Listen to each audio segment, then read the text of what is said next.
Bwana asifiwe.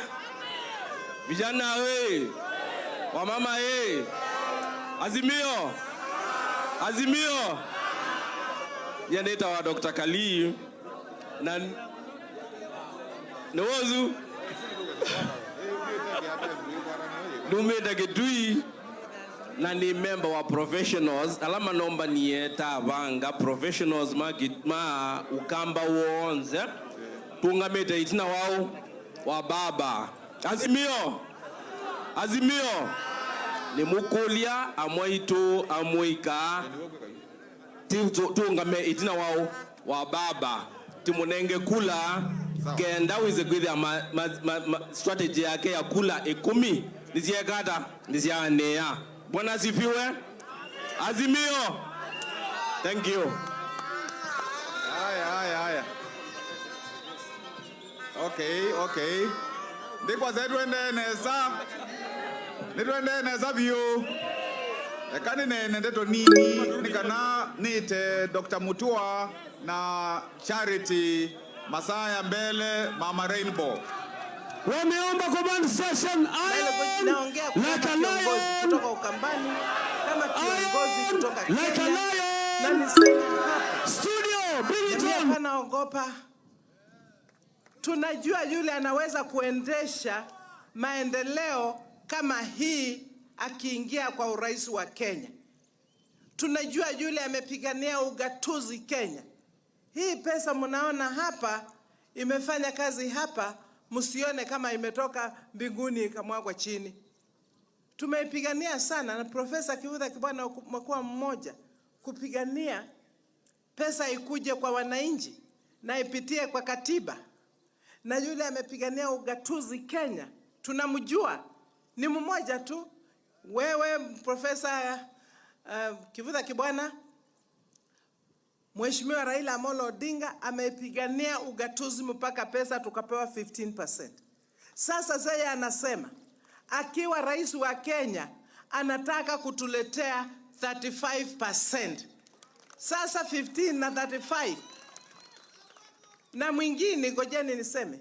Mwingine anasema mimi ngojeni nitawaletea pesa vijana na kina mama, na yeye anakuja anabeba pesa na mfuko na anasema nyinyi vijana chukueni 2,000,000, nyinyi bodaboda chukueni 3,000,000, nyinyi nani. Hiyo pesa inakuja na mfuko ya mtu.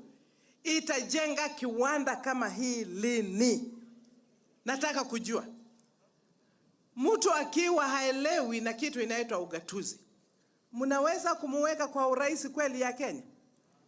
No, mtu onye kwiki ya mundu unuka ananga shindu hivi twanange kura situ hata hiyo haiwezekani.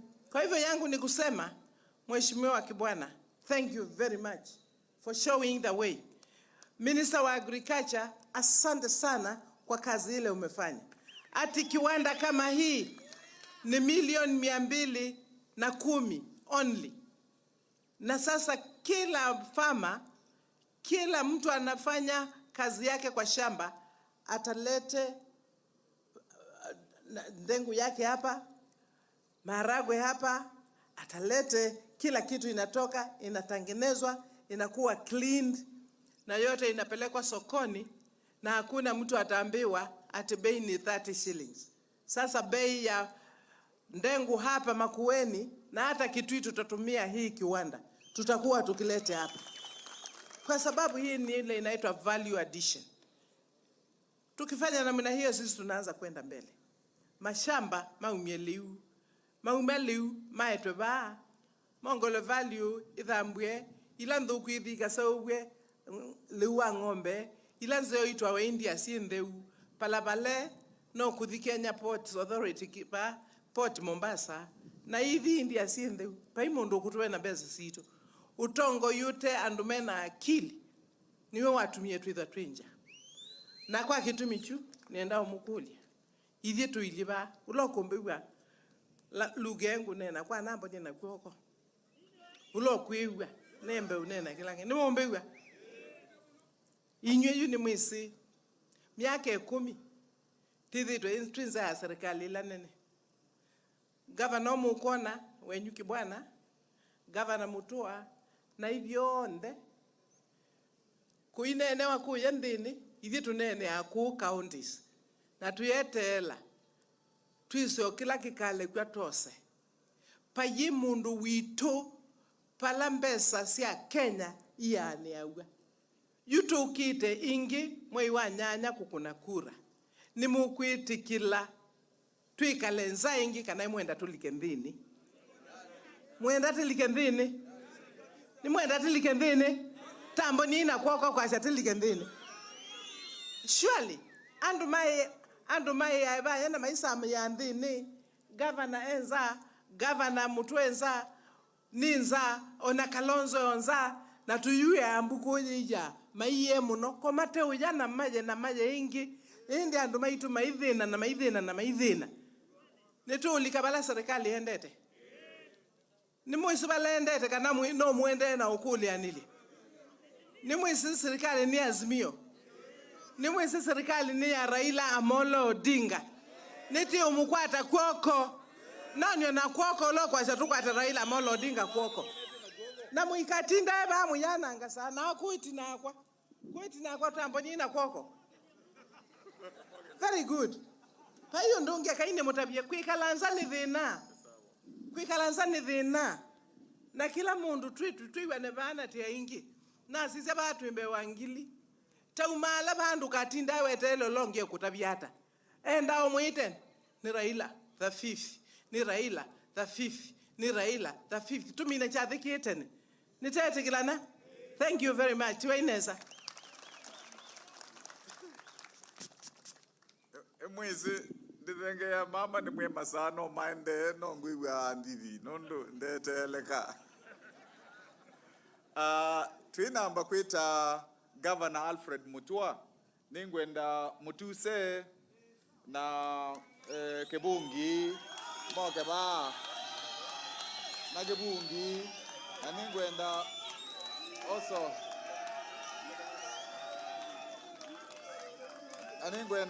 ningwenda chege okeba ni sawa mashabiki ni sawa mno mamen just a moment inawezekana hata watu kusikiliza na nyinyi mko sawa. Bwana Chege alikuwa waziri kazi hii ikianzwa, hata sijui kama Bob yuko hapa na pia Bob alikuwa waziri kazi hii ikianzwa. Kwa hivyo tulikuwa tunao kureorganize keta kukeza ni kuikoka onange mekitoka keza ni kuikoka na you are nondo tengilo wedo neba kubi Mwene Museo Mabin down there. Your Excellency, thank you for recognizing me. Maybe this is a memory to me. Your Excellencies, Governor Mutua and Governor Ngilu, this was started when I went accompanying Governor Kibwana in Sri Lanka. Na tukabeba ndengu zetu, tukaenda tukaonyeshane huko kwa maonyesho, international conference. Tukaambiwa tumebeba dust. Tuliporudi Governor, that idea has now come true. I thank you for that. Mimi sasa nawania mbunge wa Makueni na mimi nitakuwa mbunge wa kwanza kwa kutoka Makueni wa Muungano Party. Asante sana, Mungu atujalie. Mweya indi museo mabinda onde kyo musi wakawa kibungi koti musi Governor teatunga mubeano ndo akwete kibanda kiseo na wasi okaingi watu yatete fire station yitu nakie ni abaya ani mubea muno Governor. Asante. Aya. Ni sawa. Kana na hizo.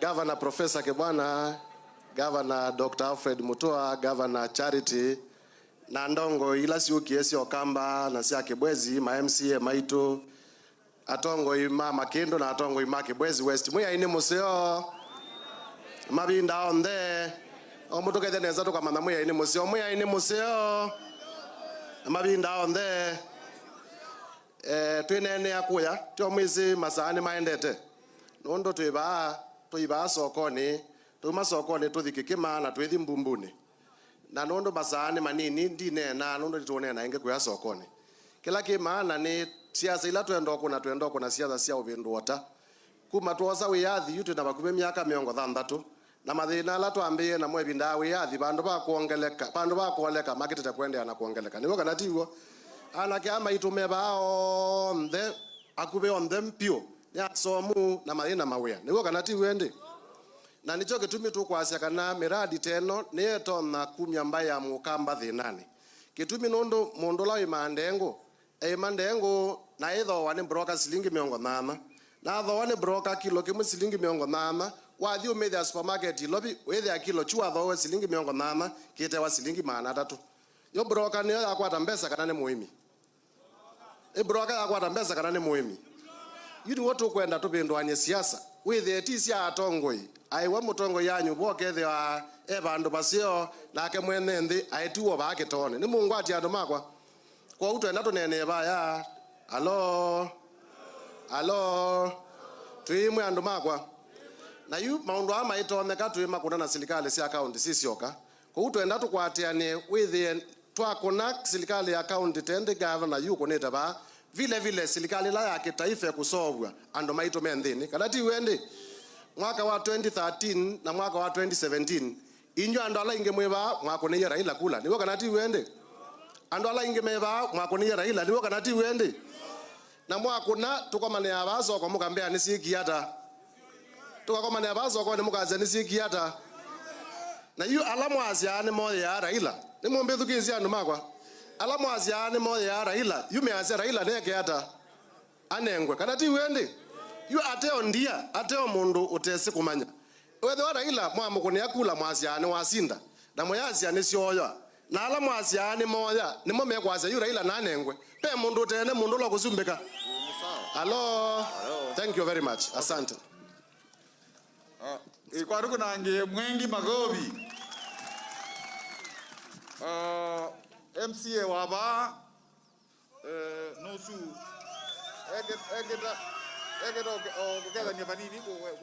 Asante Your Excellency na viongozi wengine pamoja na magavana wetu karibuni Makindu sana na tuseme asante kwa mradi huu na no dio tuko ni awe amusio ndo Makindu ni mokwe mandengo please te mendengo kwa wingi te ba serikali te doete kuna wiyolonge nesa na tesonga nambe na ende governor tienda kuboya nondo wa kwetikela muradi wethe Makindu na area no ye muradi pe miradi inge mingi wetu ikite pa itina be muradi wa mazima moto no kanenge andu baitu mawe itina be technical college no kanenge andu baitu mawe abe showground yewa ikanenge andu baitu mawe na ziwane market no nezi utumete kibela no tunenga ne kwa andu baitu be the soko whether this is an economic hub that can make money for people of Makindu. Asante sana, may God bless you.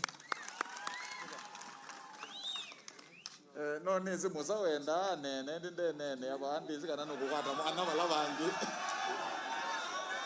no kukwata mwana balabangi aye au meninye ne kindune ko yako ke kwenda ro ne andu ne meonene yakuya chao ele now I have the pleasure to ask Governor Mutua, Governor Machakos, to be able to address us. Karibu Governor.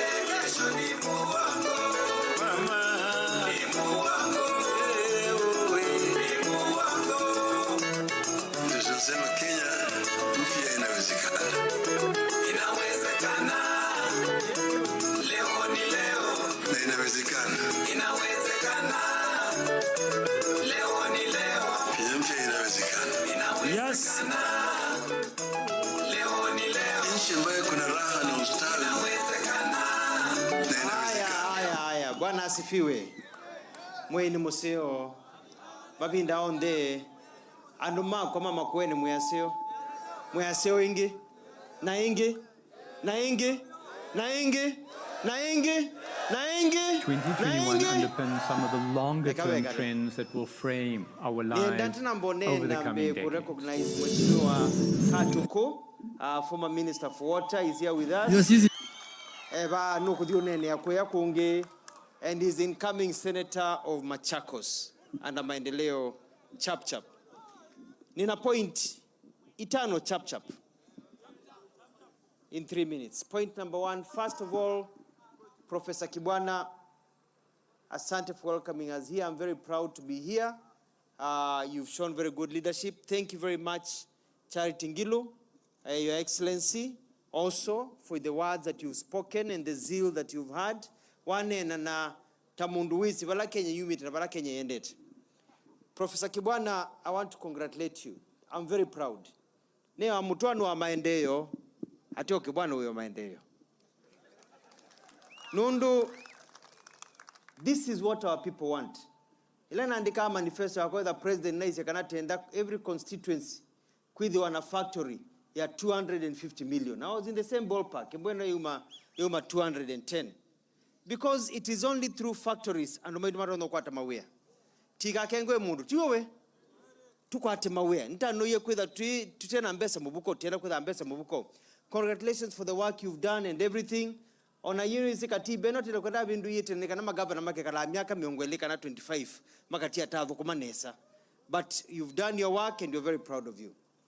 Number 2 ni kwa sekana anuma kwa Makueni siasa situ tuko ndo kuna ndi siasa sia maendeleo. Iditi kwa nda siasa sia kanwe tukenge to muno kwa binda yasa muno ando kunena siasa sia kanywa mayasa ni moma tongweso kamba na titiwa tutekendo tina anza nimo kwa tendo makwa aziko maona chao kwa maona kabii na kaunti ya Kitui. Leo tumekaa hapa ili tufanye pia azimio letu la umoja. Hii azimio la umoja ina mambo kadhaa. Moja yao ni ya kwamba sisi tunataka, na baba amesema anataka ashauriane na wananchi ya Wakenya. Asikie maoni yao kwanza. Asikie vile wanasema. Moja yao anataka kujua kama Wakenya wanataka wakae pamoja, wakae kwa umoja kama Wakenya. Jambo la pili, tunataka kushauriana na Wakenya ya kwamba baba aendelee ama asiendelee. Aendelee ama asiendelee. Aendelee ama asiendelee.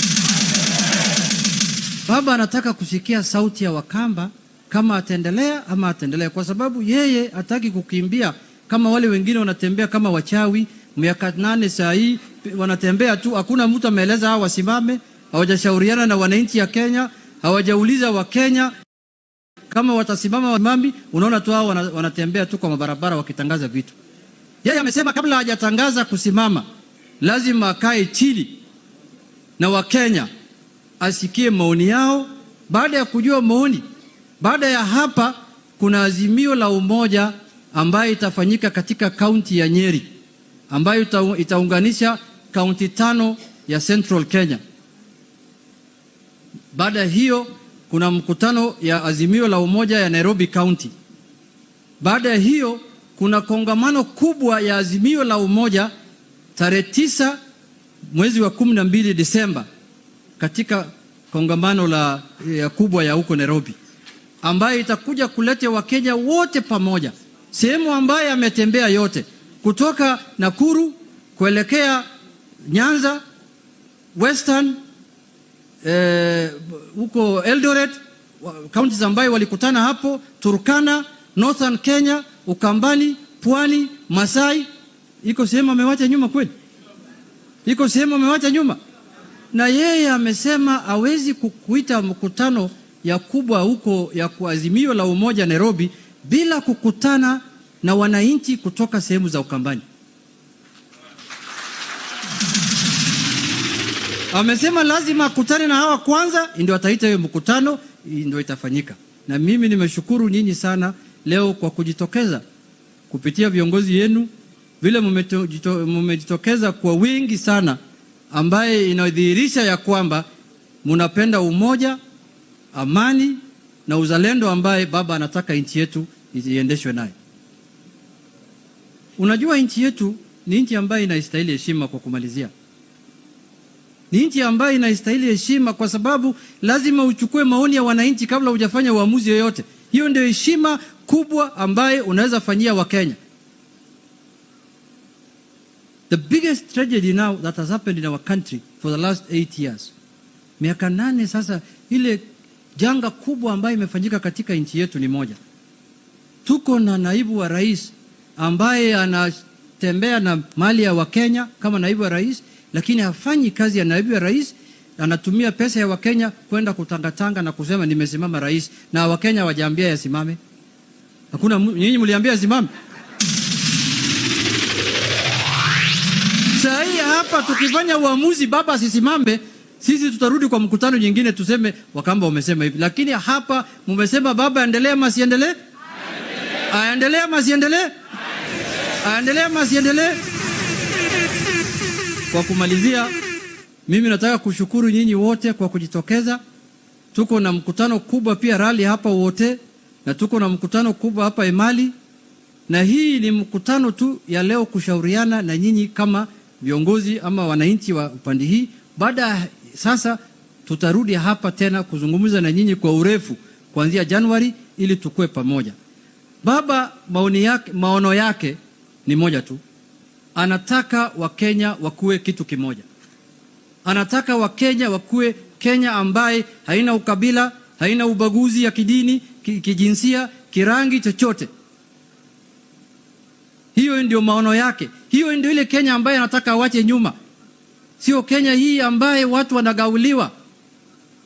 Na sisi ni watu ambaye tofauti ya sisi na wale wengine, tofauti ya baba na wale wengine, anataka watu wafanye pamoja, vyama vyote wakue pamoja, ili wakue pamoja katika kuendesha nchi ya Kenya. Sio kama hii ambaye mtu anatembea na chama moja tu ya UDA ambaye anataka kurudisha sisi kwa ile kipindi ya zamani ya baba na mama ya KANU. Atiingia chama yangu, kama wewe hapana iko kwa chama yangu, hatuwezi kufanya kazi pamoja. Sisi sio namna hiyo. Sisi tunafanya na vyama vyote hapa duniani. Atosha ama natosha? Mwanzo wakati wa KANU kulipokuwa kubaya, kulipokuwa red, wakati ulikuwa unasimamishwa kwa soko na mtu wa kijana wa KANU, unaulizwa wewe ni nani, unaenda wapi? Wakati huo Kenya ikiwa na shida kabisa, shida za uchumi, shida za uhuru, shida za kila kitu, Raila alijitoa na wenzake, akawa mstari wa kwanza akitaka ukombozi wa Kenya nzima, mpaka akawekwa jela kwa miaka 8. Huyu ni mtu ajali Kenya ama anajali Kenya? Kwa sababu angekuwa anajitafutia makuu, angekuwa ameenda kuenjoy na akina Moi na KANU, lakini hakupenda hivyo. Kwa hivyo akasema kwamba lazima Kenya iwe uhuru. Kwa hivyo huyu anatosha ama atoshi? Anatosha ama atoshi? Huyu Raila tena kupigania katiba ya 2010 alikuwa mstari wa kwanza. Wengine tukiwa huko, hao wazee kidogo tukisaidia, tulikuwa huko ndio uhuru unafanya tukutane leo bila mtu kutuambia tusikutane. Alikuwa mstari wa kwanza kupata katiba ya 2010. Huyu anatosha ama atoshi? Na wengine walikuwa wanapinga hiyo katiba na leo wanasema kwamba wao wako mbele. Raila anatosha ama atoshi? Hii kitu inaitwa devolution. Hii kitu inaitwa devolution. Raila alisema kwamba ile bottom up ya ukweli ni pesa zije mashinani kwa watu, serikali hisi amutiu huko, na akasimama kidete akisema devolution mpaka ikue jinsi tulikuwa nayo wakati wa uhuru, na hiyo devolution ikaingia. 15% inakuja huku kwetu, na mmeona mahali tumefungua Kivutha, mmeona matunda ya devolution. Na huko Machakos, huko Ketui, devolution inaendelea sawa sawa. Anatosha ama atoshi? Anatosha ama atoshi? Na sasa amesema badala ya 15% kuja mashinani, sasa ni 35%. Sawa? 35%, more than 2 times, mara mbili. Na wale wapinzani wake hakuna mmoja amesema 35%, wengine walikuwa wanapinga 35% kuja mashinani. How can you say no to 35% and then you talk about bottom up? Because bottom up si ni pesa zije huku. Na mnajua wale wa hapa Makueni, mnajua hii kitu tunafanya ya cluster. Watu wanafanya kazi kwao, wanaweka pesa mfukoni, wanajitengenezea barabara zao, maji yao na kila kitu. Kwa hivyo hiyo 35% ni ya maana. Raila anatosha ama hatoshi? Sasa Raila alienda huko ng'ambo. Ama Raila alienda wapi? Alienda ng'ambo. Na alienda ng'ambo kama huko India. Aende akajua huko India hii kitu ya pesa kwa kila household ila ina kazi inafanywa aje, kwa sababu inafanywa huko. Kwa hivyo akakutana na Prime Minister wa India ndio amueleze hiyo inafanywa nini. Kwa hivyo hii 6,000 Mutuse amesema ni kitu cha kweli kwamba familia zile zina shida zitakuwa zinasaidiwa, mambo yengine inafanywa kupitia devolution. Kwa hivyo hiyo ndio ile kuwa ile kuwa wacheni hiyo ile kuwa serikali inaendelea vizuri. Raila anatosha ama hatoshi? Anatosha ama hatoshi? Azimio, twende mbele. Mwisho Raila alipokuwa huku ng'ambo alikuwa anakutana na who is who.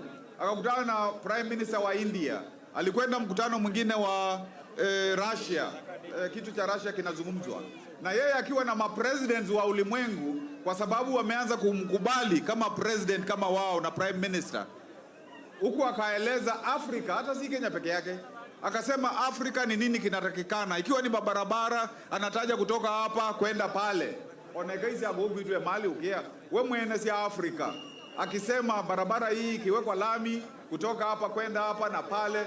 Kwa hivyo huku tunatuma mtu atakuwa kiongozi katika Afrika nzima. Huyo anatosha ama hatoshi? Anatosha.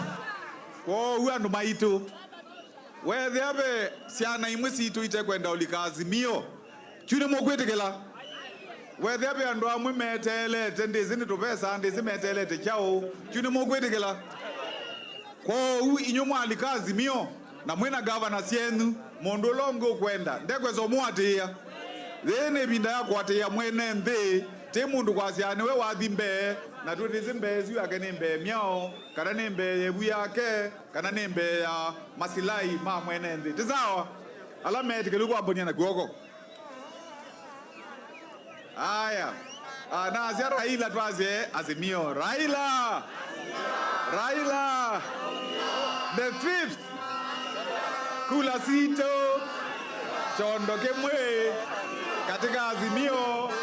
Wewe ni sia Raila, wewe ni sia maendeleo, ni sia Okamba. Na Okamba ni kucheye. Oloko na kutuka guwa tuka view auction wa ndese. Na ile twe mutiana kumana gugu wake kote kumana. Asanteni. Yini ngweta Dr. Alfred Mutua nikana mama wezo tweke yangi theo. Dr. wa chap. Haya, tupate Iron Zion, come on station. Iron like a lion. Twende! Kila mtu, twende! Na tuimbe! Yes! Tuimbe! Take a stop. Yes! Run like a fugitive. Sauti.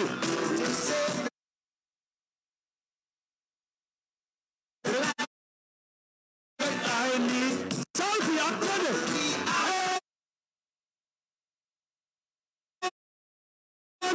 Like a lion. Open the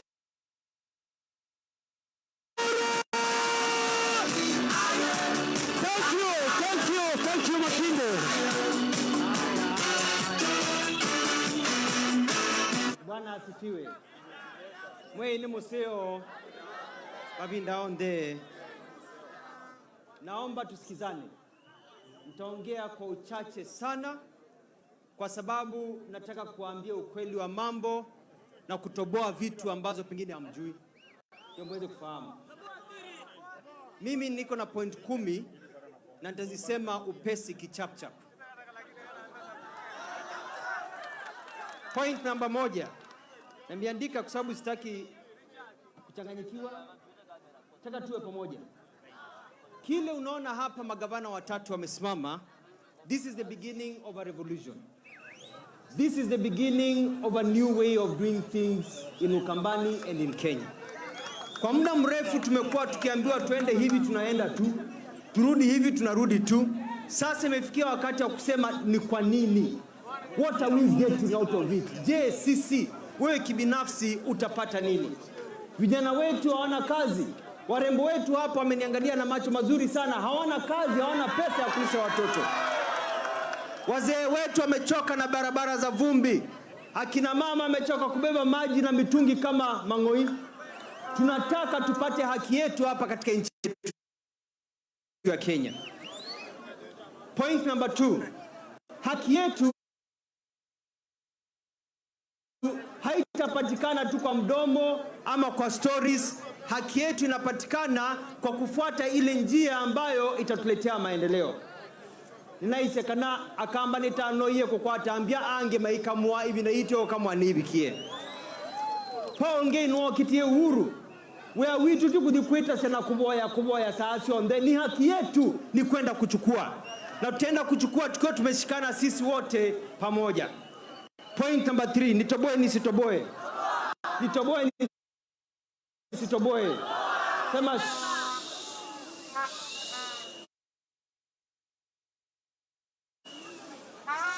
unajua Mheshimiwa William Ruto amezunguka Ukambani akisema na mpango wa bottom up. Mheshimiwa William Ruto amezunguka Kenya nzima akisema na mpango wa bottom up. Mimi wakati nilizindua manifesto yangu nilisema widening the base. Kwa sababu bottom up tunaifahamu. Wakati wa KANU ilikuwa ni system ya bottom up. Mtoto wa nyoka ni nyoka. Ukifunzwa kuwa askari, kazi yako utakuwa unafanya kitu kiwa askari. Kama ulifunzwa kuwa daktari, unafikiria kama daktari. William Ruto alifunzwa kuwa mtu wa KANU, anafikiria kikanu wakati wa Moi. Y92. Mpango wa bottom up ni sisi hapa kukubaliana tunataka maendeleo gani, alafu inatumwa Nairobi wakaamue kama itarudi tena kupata hiyo maendeleo. Sisi hatutaki mambo yetu irudi Nairobi, tunataka mambo yetu yanatatuliwa hapa nyumbani. Na hapo ndio Raila anasema tuongeze pesa ndio ugatuzi tuweze kufanya kazi. Kama ile factory tumezindua leo, congratulations Professor Kibwana, ambao tumeiona leo ya ugatuzi na kuja hapa. Sisi hatuna pesa kwa mfuko, tunataka pesa. Wale vijana wako kazini, mnafanya kazi. Viwanda vijengwe tufanye kazi. Lakini zile familia, anumako maananza, familia katika nchi yetu hamna pesa. Hii mpango nimechunguza mimi, nimeishi Australia, nimeishi Marekani, nimeishi Dubai, ni mpango ambao unaitwa Social Welfare Program. Kila mmoja wenyu katika nyumba yenu atakuwa anapata shilingi 6,000 kwa mfuko kila mwisho wa mwezi. Haki yenu. William Ruto sifa yake katika nchi yetu ya Kenya ni wizi. Hiyo ni wizi yetu wewe. Hata akivaa nguo za kondoo tunajua hapo ndani yuko namna gani. Na mwizi ni mwizi. Huwezi sema mwizi atakuletea mabadiliko mapya. Kwa hivyo wakati umefika kusema sisi hatudanganyiki na hatupangwingwi, tunajipanga. Hatupangwingwi, tajipanga. Kumba ya mukamba mweko kengwa na mbese sia kuya mweko kengwa na mundu wisi wasomiwe ni moi tambi kulikala mamlaka ma moi mokini wande ndweza na umba no utarabitia nene ndweza na kindu utawetete bandu ndumba na bandu utakwatire polisi si kwenda ona ndutwana utakuletie.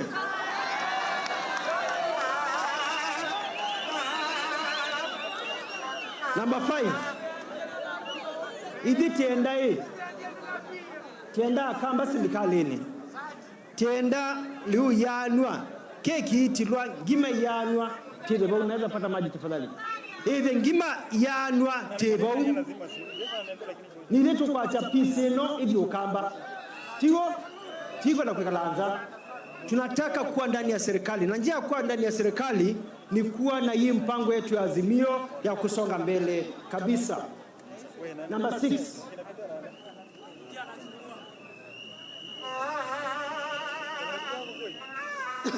Namalizia. Sasa ni wakati wa mabadiliko. Unajua kila kindu kiendao bali ti yangima kile binda no tuenda hapo ya chapati. Vijana mko wengi hapa na musele. It is time for generational change katika Ukambani. Ni wakati wa kubadilisha hali ya maisha na ile inaitwa generational change katika Ukambani. Nitoboe nisitoboe. Nitoboe nisitoboe. Mheshimiwa Kalonzo Musyoka alienda pale akasema apewe 5 billion.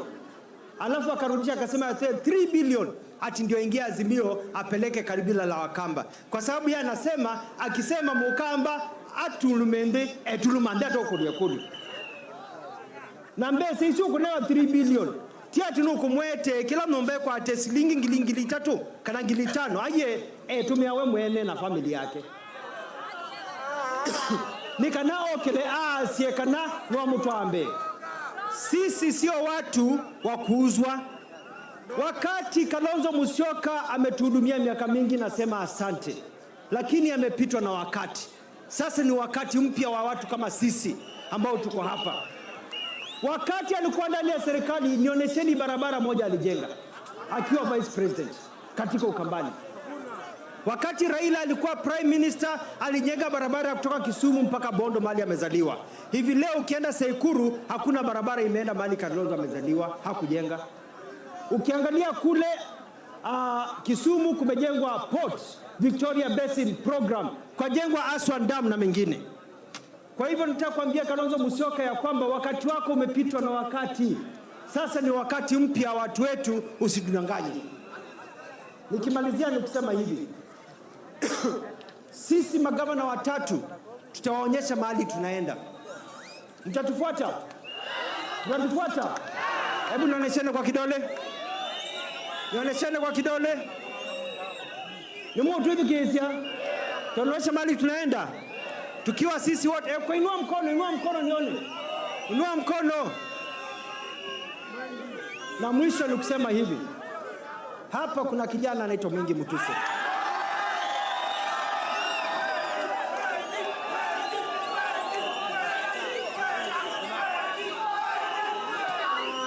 Kule Machakos mimi nimefanya kazi na nimefanya kazi ya maendeleo na maendeleo chapcha. Mwingi Mutuse ndio alikuwa anashikilikia hiyo kazi yangu kwa ofisi. Anajua kazi. Nimefunza Mwingi Mutuse kufanya maendeleo chapcha. Mpate barabara, mpate pesa, mpate maendeleo ya haki. Kwa hivyo mtachagua Mwingi Mutuse? Mtachagua wakili Mwingi? Mna bahati, mna mtoto wenu. Mchague Mwingi ndio tuendeni. Nataka kusema asante sana kwa kazi mlifanyia Machakos. Asante sana Mheshimiwa Kibwana, na wakati huu nasema thank you very much for everything. Nimeongea sana lakini nimekuatika banini.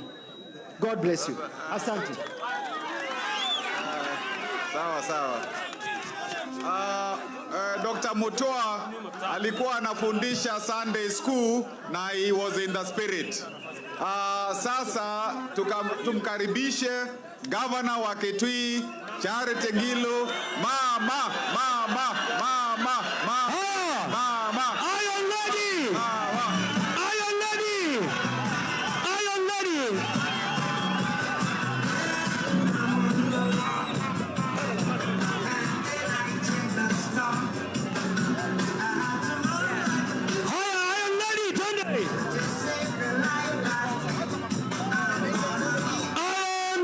Like a lion in Zion.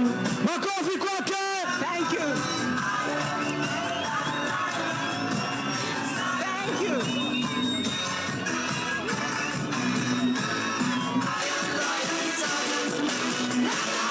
I'm on the run. Thank you. But I ain't got no gun. See, they want to be the star. So they fight it, try some war. And they say, iron, like a lion.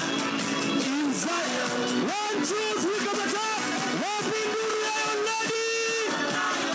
Karibu ya Excellency. Asante sana. Asante sana. Asante sana. Thank you very much. Rudi nyuma kidogo.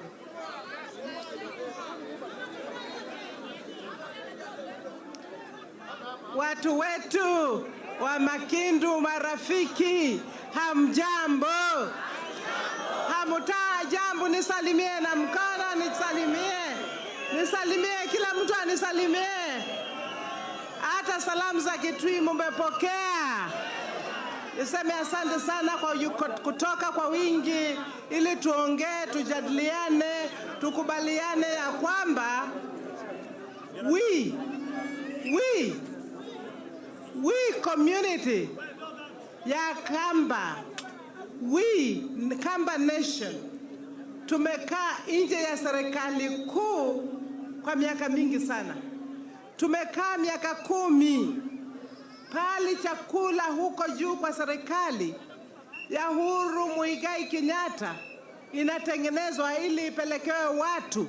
Sisi tungoja nje, hakuna mmoja wetu ndani. Ile chakula tunapata ni ile inakuja kupita kwa ugatuzi. Chakula ya ugatuzi kutoka kwa serikali kuu ni only 15% of the national budget. Tukiuliza hiyo kazi mmefanyiwa Makueni na gavana wa Makueni, kama ingeongezwa ingine another 20% ili iwe 35, kweli kungekuwa mmoja wenu hapa hana kazi? Kungekuwa mmoja wenu hapa hana kazi? Miaka 2 iliyopita tulikuwa na terrible pandemic COVID-19. Wengi wetu wakapoteza kazi. Nauliza, sasa wengi wetu hapa hata ukiingia kwa mfuko yao utakuta wako na shilingi 500. Utakuta wako na 100, 200. Au kila mtu hapa amefuliza. Umaskini umeingia. Ndio nasema hapa, hatuwezi tukabahatisha maisha yetu. Hatuwezi. Ni moyo ndungwasia. Hatuwezi tukabahatisha maisha yetu. Mang'otole, pesa iko huko juu. Lakini hakuna mmoja wetu kutoka Ukambani ako ndani pahali inasemekana hii iende Makueni, hii iende Kitui, hii iende Machakos. Hakuna. Na tuko hapa na tunaulizwa tu, mnataka kuingia kwa serikali au mnataka kukaa nje? Na ndivyo tumekuja hapa. Mnataka tuwe kwa serikali au mnataka tukae nje? Mnataka serikali? Wangapi wanataka tuwe kwa serikali? And I want to tell you, please answer for yourself. Wewe unajijua mwenyewe. Wewe unajua kama umeolewa, uko na bwana, kama uko na bibi nyumbani na una shilingi 500, na niseme mumefuliza, na niseme hapa tunajua shida zile tumepata. Ndivyo tunasema huyu mmoja mimi nikisikia, na niseme hapa Mheshimiwa Gavana Mutua, Mheshimiwa Gavana Kivutha Kibwana wamekuwa kwa uongozi. Mimi ndio juzi nilikuwa gavana. Lakini nataka kusema hapa, mimi nimekuwa kwa uongozi hata mimi kwa miaka mingi. And I know what can help the people. We have fought for a long time. We have fought for a long time. Na wale tulikuwa tunapigana na hawa, ndio hawa sasa wamekuja wakituletee ati wheelbarrow. Yaani mundu atuikie kamini.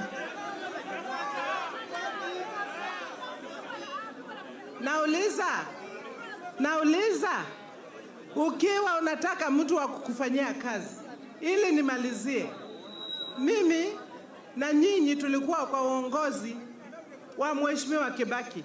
Tulikuwa ndani ya serikali.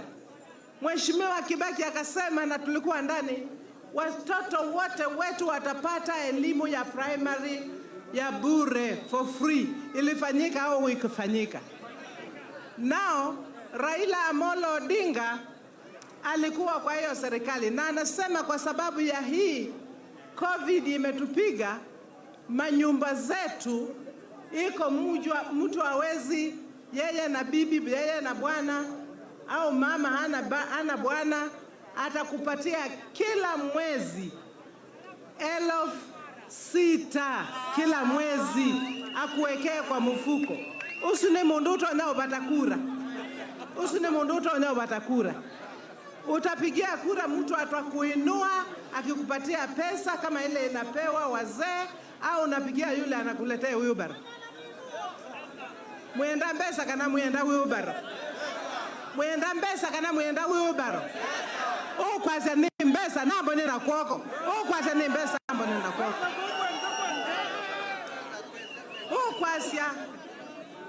Kwasya nukwitikila. Nanye nitikilite. Nanye ndiyo dhita.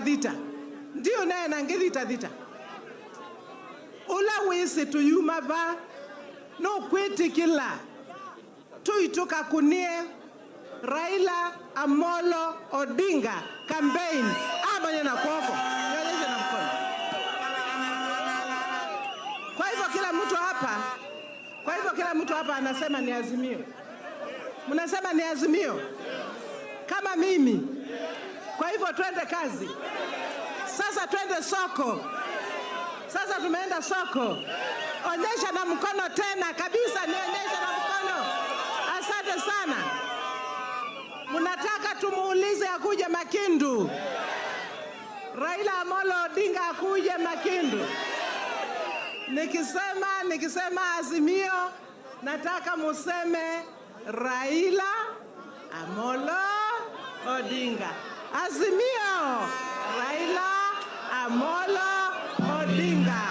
Tarehe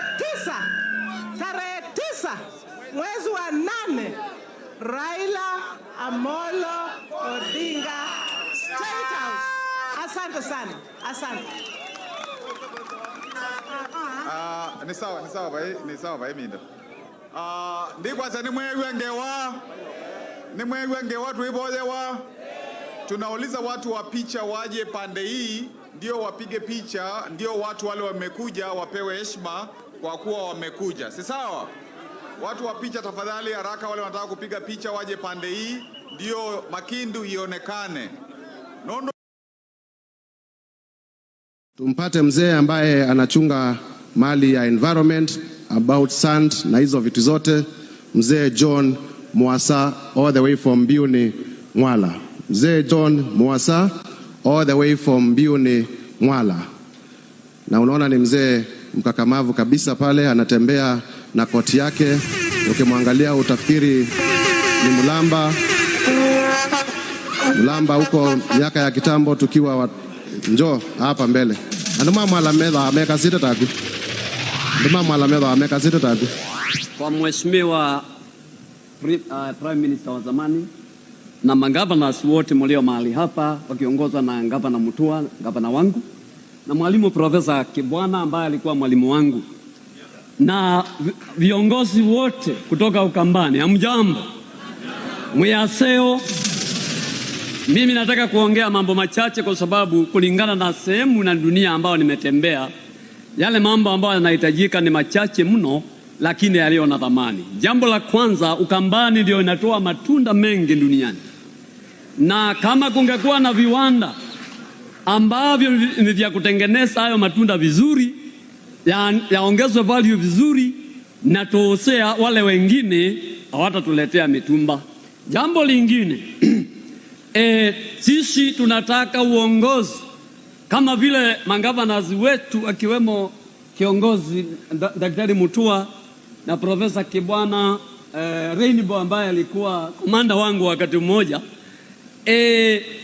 Tunataka uongozi ambao utaingia mahali pale, utengeneze mpangilio mwema wa maji na kuwe na kumbalance hydrology na atmospheric water na hata maji yaliyo juu, ili sehemu yetu ya Ukambani iache kuwa kame.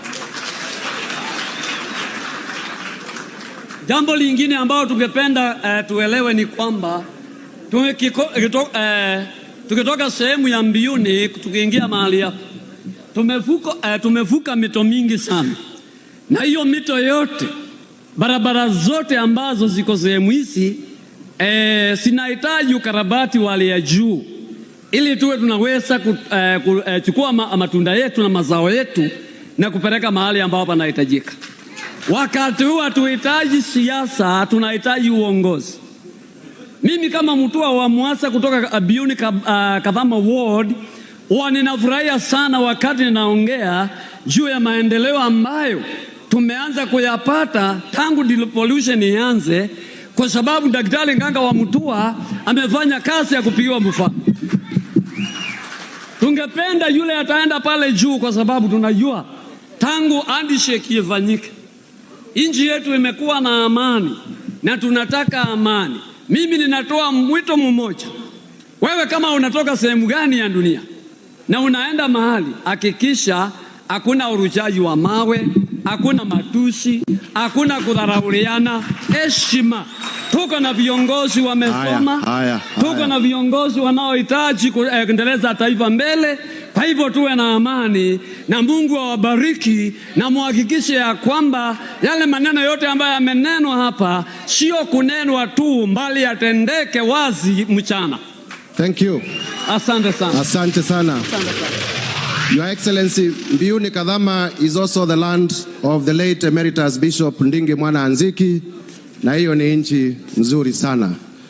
Tukiendelea kumalizia, tumpate hapa Makueni.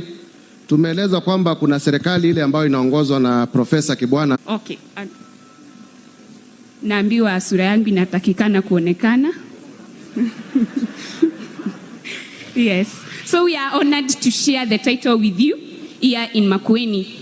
And what we want to push, to tell you, we as the people of Makueni, we as the people government, iyo Azimio La Umoja, umoja ni nguvu, utengano ni udhaifu. Tukiungana sisi wote kama wa Kenya, I'm still a youth, tukileta that umoja ya kila mtu, Kenya will be a different nation. We'll be working on a different talk. We'll be having a different shape of this Kenya. So we appreciate what you are doing, bringing everybody on board, and continue with the fire. Na watu wa Makueni tunasema aje? Umoja ni. Thank you.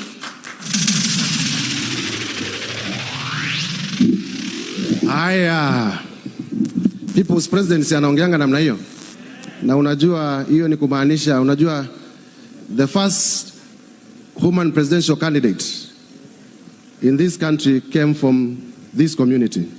And it was none other than Madam Charity Kaluki Ngilu. Huko mbeleni tulikuwa wamama wa mashujaa, si mnawajua, na kumaanisha huyu mama, hiyo ndoto yake ya kuwa president bado inaweza kutimia. One day we will call her Your Excellency Musenya Madam, na tumpigie makofi akiwa president, kwa sababu all dreams are valid. Ama namna gani?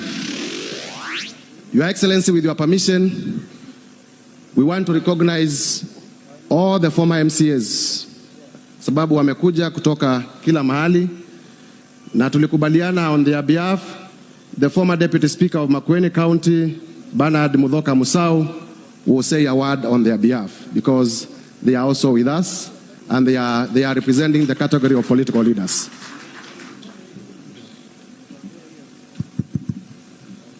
Musau, you can ask the others to stand up wherever they are. Tumeona mzee Mwango pale. The others to stand up wherever they are, we recognize them. Okay, asante. Asante.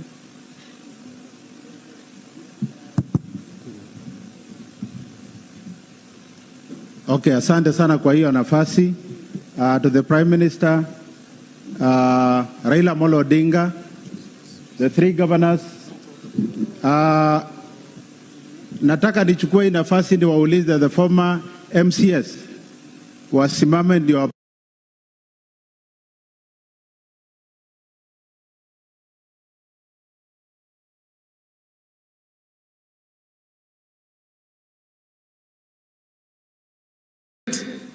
kuanzia MCA mpaka mbunge mpaka gavana.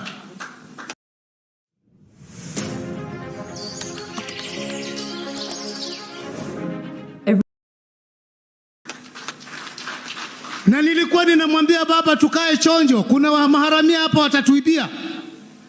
Lakini baba akasema kila kitu itakuwa sawa.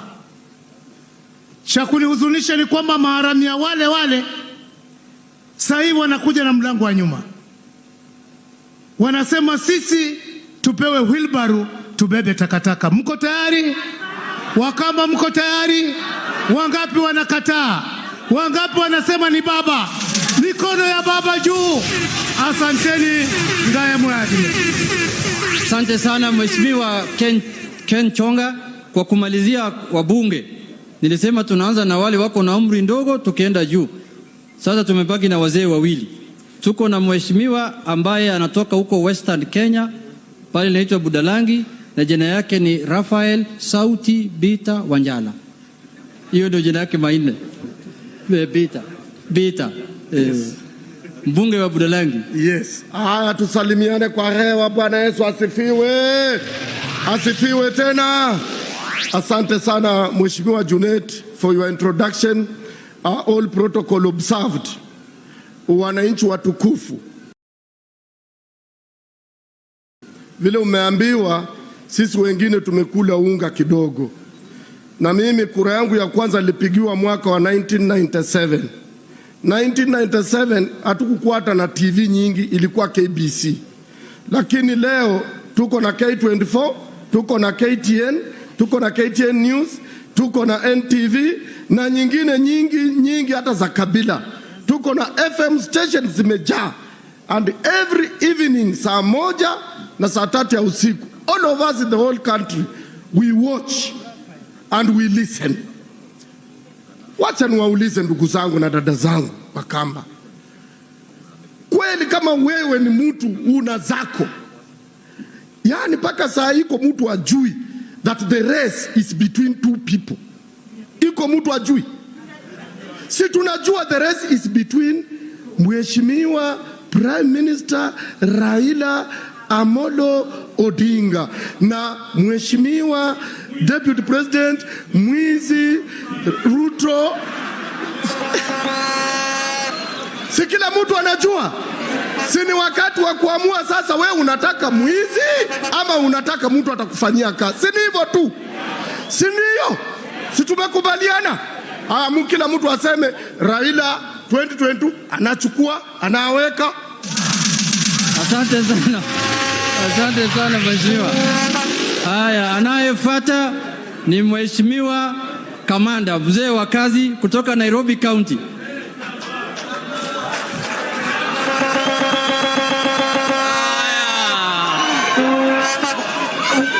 Akamba muliazeo adhonia itu muriega rege ithe mutiri adhoni. Asante sana baba. Mimi ninataka kutoa shukrani sana kwa viongozi wa dunia hii ya Ukambani. Baba, nimefanya kazi na hawa viongozi ambao unao. Tulikuwa mawaziri pamoja. Nilikuwa waziri na Kivutha alikuwa waziri wa chamba, na Kivutha alikuwa ananiambia kamanda mambo ya chamba. Mimi sitazikwa kwa zaidi ya eka moja. Huyu mzee hakuiba hata eka moja ya serikali. Huyu munamuona haya. Huyu mama munaona Charity. Charity namjua kutoka 1990. Nimechaenda hata kwa nyumba yake huko Kitui. Huyu ndio mama wa siasa ya Ukambani. Kama Ukambani munaweza kusema ni nani kiongozi wa siasa ya Ukambani, ni mama Charity. Mimi nilikuwa waziri wa sport na nilikuwa namba 1 kwa sababu ya kusaidiwa na Alfred Mutua ambayo yuko hapa. Mimi ninataka kukuambia baba, ukiona hawa viongozi, na ni viongozi wanachaguliwa na vyama vyao, hawachaguliwi ati kwa wingi wa chama, ni watu ambao wamekomaa na wamekomaa kisiasa. Mimi ninataka kuwauliza watu wa Ukambani, sisi watu wa Central tumepiga siasa miaka mingi, tumekuwa hatuko na baba, tumekuwa kila wakati tulikuwa tunasema baba hatoshi, na sasa tunasema baba anatosha. Mimi ninataka kuambia, juzi kuna mtu alisema baba ana kifunguo ya Mlima Kenya. Nataka kumueleza yeye, hiyo kifunguo yake ya hurubaro, hii tinga imeenda. Si mnajua baba ni tinga. Tinga amepanda mlima, naye hurubaro anashuka. Naye hurubaro anashunga na tinga inaendelea mpaka itaenda kwa peak ile ya mwisho ya Mount Kenya. Mimi nimewaambia ya kwamba sisi watu wa Nairobi na Central Kenya wakati hii, sisi na kina Wakamba Muriadhoni hatujawachana. Wakati hii ni wakati wa Baba Mandela. Kila kiongozi aulizwe, nchi hii ya Kenya umeifanyia nini? Mama Charity tunamjua vile amepigania ukombozi wa Kenya hii. Huyu mzee tumejua vile ameteswa miaka 10. Hawa wengine isipokuwa ni kulalia mazindezi huko nyuma, wamekuwa na shida gani? Na kwa hayo machache, asanteni sana. Asante sana Mheshimiwa Kamanda. Asante sana. Pigia makofi. Haya, nataka kutambua watu wa Kenya National Union of Teachers na KUPPET na Mr. Ndambuki Makueni Nat yuko hapa na sisi. Uko wapi? Haya, sasa imetosha ndugu yangu. Dakika moja basi kama mwalimu. Unajua mwalimu ni mtu muhimu sana. Mwalimu ni mtu muhimu, mtu muhimu sana. Yeye anatoa ujinga kwa bongo. Salamu nyingi. Nataka niwatambue wale wa officials wa Kenya National Union of Teachers ambao wamefika. Simameni mpungie baba. Solidarity! Solidarity! Solidarity! Asante baba, hiyo ni sauti ya walimu. Yes. Baba, hiyo ni sauti ya walimu. Na kwa niaba ya walimu wote wa kaunti ya Makueni na Ukambani kwa jumla, tuko na salamu kutoka Kitui, kutoka kwa Mama Charity Gilu, katibu yake anaitwa Ndingo. Ametuma salamu tuje kusalimia. Tunakukaribisha Makueni. Sisi kama walimu tunataka tuwe katika hii azimio la umoja wa kitaifa, ndio tulete amani na umoja na kiongozi ambaye anafaa kutawala wa Kenya wote, na sisi walimu tuko ndani. Bwana Raila Amolo Odinga, asante sana. Asante sana mwalimu. Nataka kurecognize presence ya Executive Director ya ODM Odoro Ngwen, yuko hapa.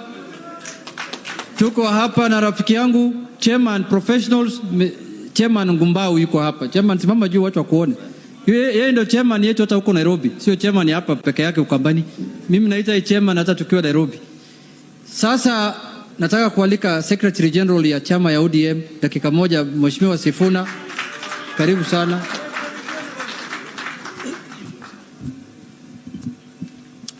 Ukambani hoye.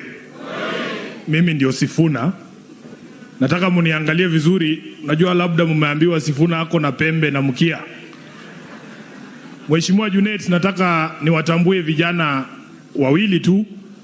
Moja anaitwa Tyson Mutuse ambaye ni Vice President wa Youth League ya ODM. Ako wapi Tyson? Simama wave. Yuko hapa. Yuko pale na ni kijana wa hapa.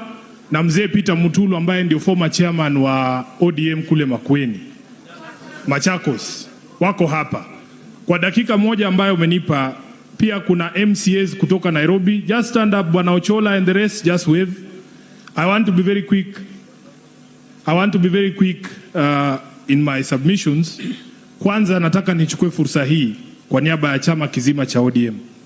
Nishukuru nyinyi viongozi wa Ukambani, mkiongozwa na hawa gavana watatu ambao wameketi hapa. Hawa ndugu zetu na dada yetu Mama Charity wamejitolea mapema sana kusaidia Mheshimiwa Raila Odinga katika azma yake ya kuunganisha taifa hili letu la Kenya. Hatujasahau sisi wana ODM ya kwamba mlikuja kule Kibra wakati ambapo tulikuwa tumevamiwa na mkasimama na sisi wana Ukambani, hatujasahau hilo. Nataka niwashukuru viongozi wa hapa Ukambani kwa sababu tuliambiwa labda tukija na hatujazungumza sijui na nani ama hatujapita mlango gani hatutawapata hapa. Nyinyi ni Wakamba ama si Wakamba? Nyinyi ni wa Ukambani ama si Ukambani? Jambo la pili, uhusiano ni hiari. The right to associate is voluntary. Sisi wana ODM hatulazimishi, hatushurutishi, hatutishi yeyote. Tunakuja tunazungumza na wananchi jinsi ambavyo baba amekuja, na najua baada ya mkutano huu mtamuidhinisha Mheshimiwa Raila Odinga kama candidate wenu wa Ukambani kwa ajili ya uchaguzi wa 2022. Tunakubaliana na hiyo? Aendelee asiendelee? Hapa Ukambani governors wenu wanajua issues zenu. Ukizungumza na Mama Ngilu, she is very clear in her mind. She needs a government that will guarantee food security for the people of Ukambani. Na ndio maana unaona anaweka mipango na kuratibu njia ambazo anaweza kuhakikisha kwamba chakula kitakuweko hapa katika eneo la Ukambani. Baba amesema chini ya serikali yake haitakubalika Mkenya yoyote kulala njaa. Haitakubalika. Na maana ametoa proposal yake moja kwamba kila siku atapatia kila familia shilingi 200. Yani 6,000 shillings every month. Mheshimiwa Raila, rais alituambia wanaiba 2 billion shillings every day. Lakini ukipropose kupatia Mkenya shilingi 200 peke yake kwa siku, wanaanza kupiga kelele, wanasema ati ni swala la uongo. Hawezi kuzungumza na watu ambao hawajakula.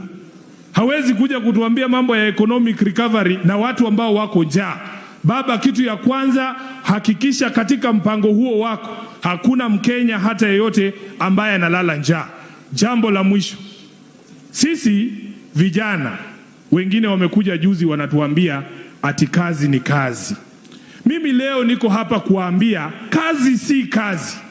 Hatuwezi kuwa tumeshinda miaka 22 katika shule ndio ukuje utuambie kazi ni kazi. Kama ingekuwa hivyo ungetuambia kabla tuanze kusoma. Lakini hatuwezi kusoma tumalize alafu tuambie kazi ni kazi. Walikuwa hapa Ukambani juzi, wakakutana na dada zetu ambao wanafanya kazi ya usiku. Mnajua kazi ya usiku? Kumbe ndani ya mioyo ya hawa jamaa wanajua kazi si kazi. Manake waliambia hao dada zetu ati watawafanyia harambee, waachane na hiyo kazi ya usiku, ati waanze kufanya kazi ya heshima. Wanajua ndani ya mioyo yao kazi si kazi. Kama kazi ambayo unapendekeza mtoto wa mwingine afanye, mtoto wako mwenyewe hawezi fanya, usitupatie hiyo kazi. Tupatie kazi ya ambassador vile unapatia watoto wako kazi ya ambassador. Asanteni sana watu wa Mkambani, Mungu awabariki. Asante sana. Asante sana Mheshimiwa Katibu Mkuu, ni kweli kazi sio kazi. Kazi sio? Mimi sijaona mtoto ya Ruto anasukuma wheelbarrow, bado sijakutana na yeye. Kazi sio kazi. Kwa kumalizia sasa tuende kwa wakurugenzi hapa. Nataka kualika mkubwa ya wamama Kenya nzima, maendeleo ya wanawake, chair lady, na naomba kuja hapa juu azungumuze na wananchi hapa juu. Yeye ndio kiongozi wa mama yote hapa Kenya. Aje azungumuze sasa na wamama na wazee wote.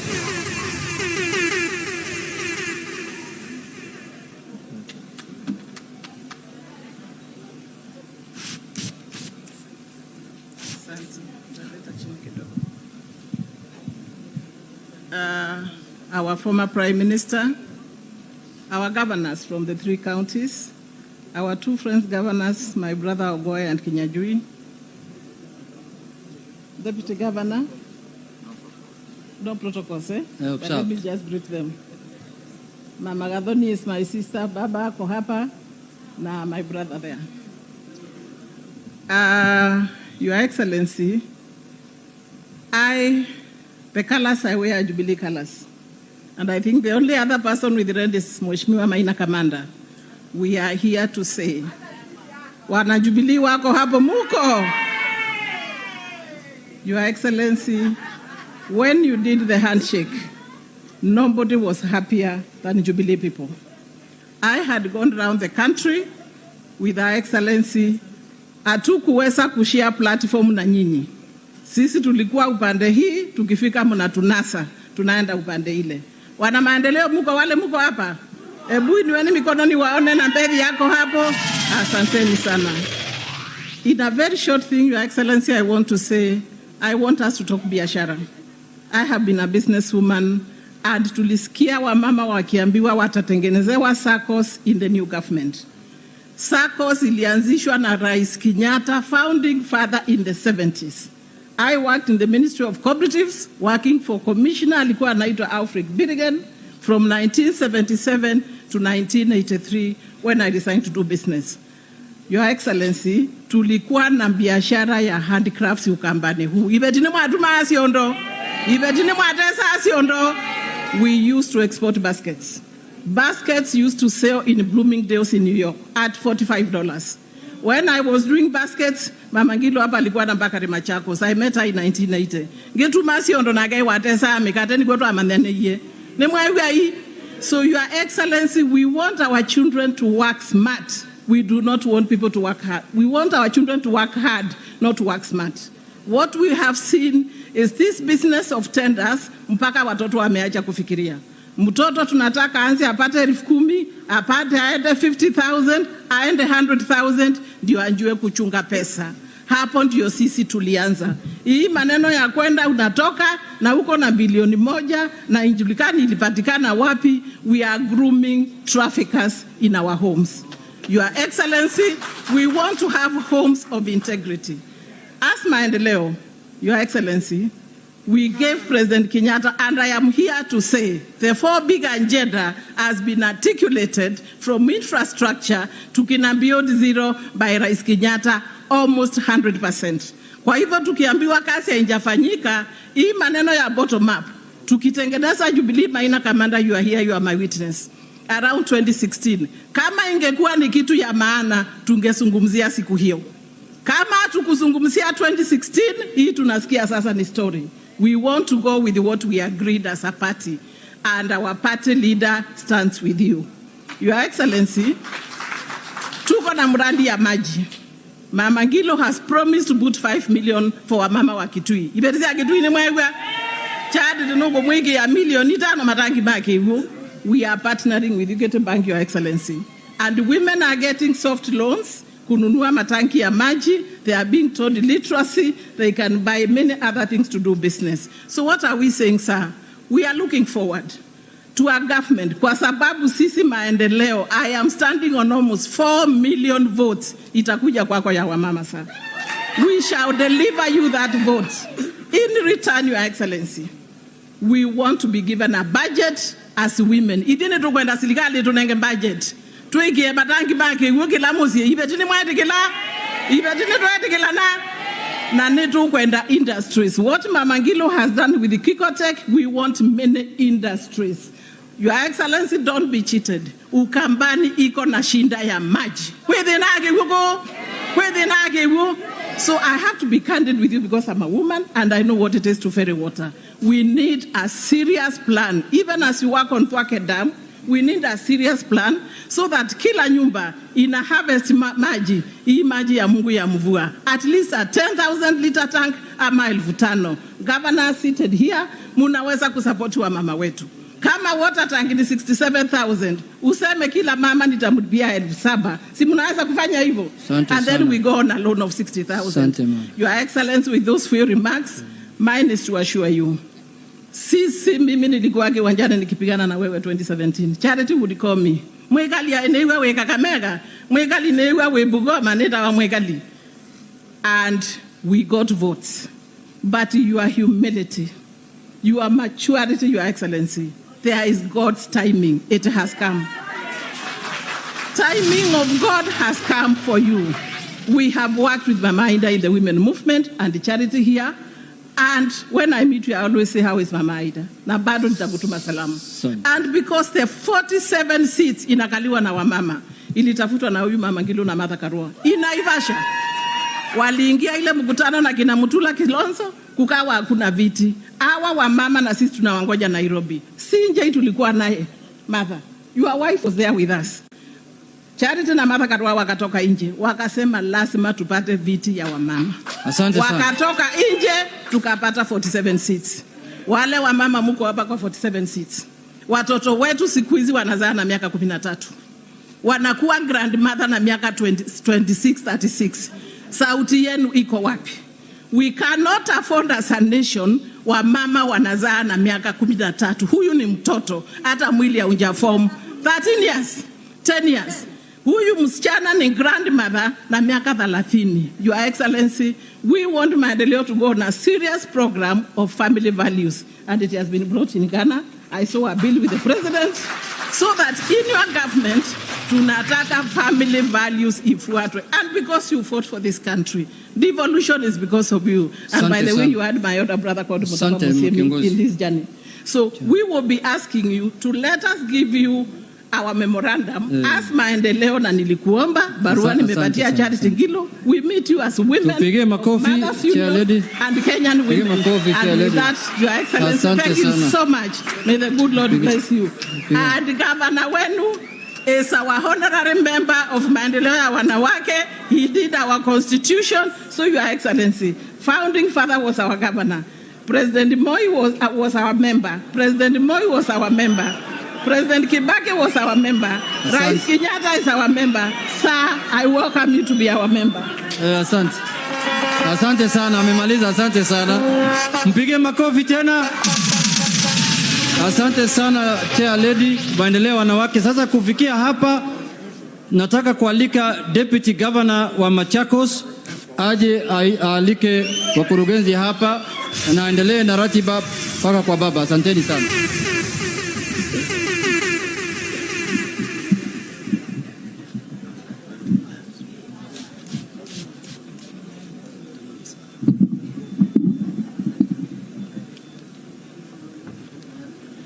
Asante.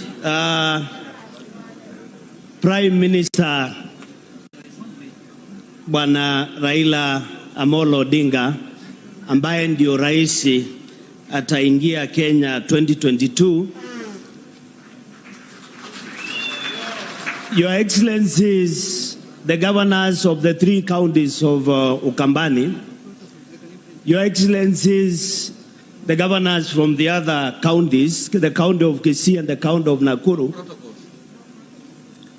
wananchi, amjambo. Yangu nataka pia niseme baba, karibu Ukambani. Na najua baba, nilifanya kazi na wewe mwaka wa 2008, 2009, 2010 wakati nilikuwa director ya Vision 2030.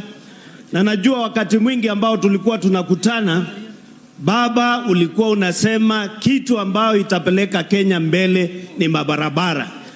Na wakati huo mpango yote ambao tulipanga baba, ulihakikisha kwamba ilifanyika. Kwa hivyo baba, tuko na matumaini makubwa kwamba wakati utakuwa rais wa Kenya, mambo mengi ambayo tulifanya wakati huo na tukapanga itakuja kufanyika. Nataka nichukue nafasi hii baba, niite wageni, na nataka niite Bwana Peter Kennedy ambaye ni former MP for Katanga ndio aongee na sisi. Karibu Bwana Peter.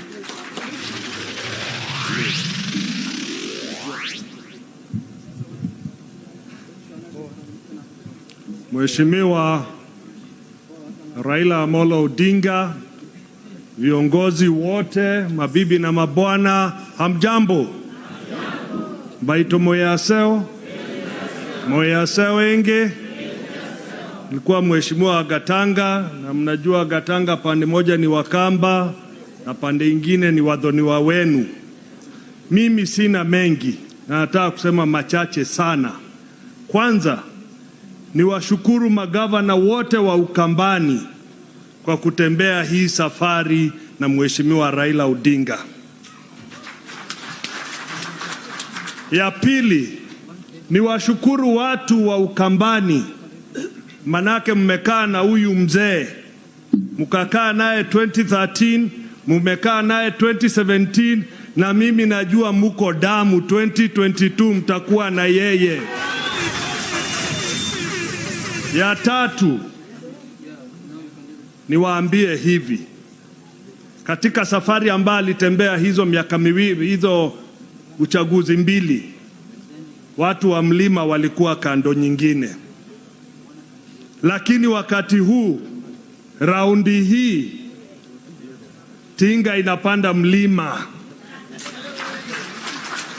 Na niliambia watu Jumapili, sisi tunatafuta njia ya kupanda mlima rahisi, na ile rahisi kabisa ni tinga. Ukichukua wheelbarrow ujaribu, hauwezi fika juu. Tuko pamoja?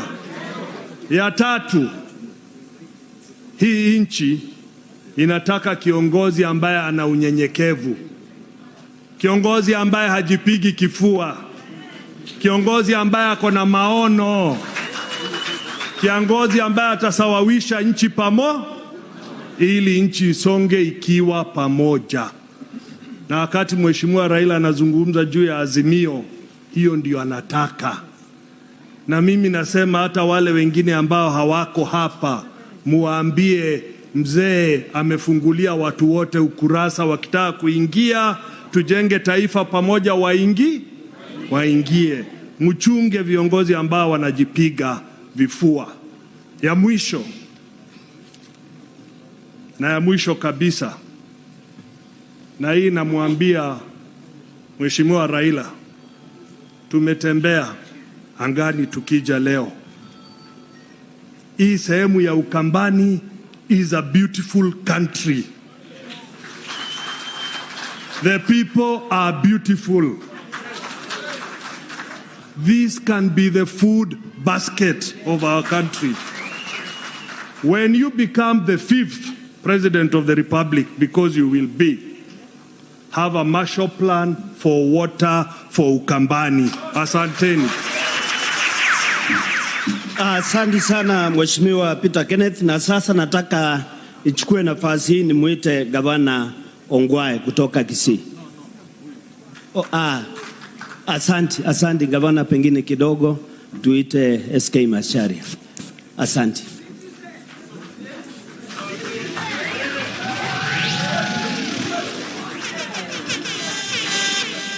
Marega. Nimwendete mucie. Nyania ina moko. Uwa mwendete Raila. Raila is my brother. I just want to say one thing.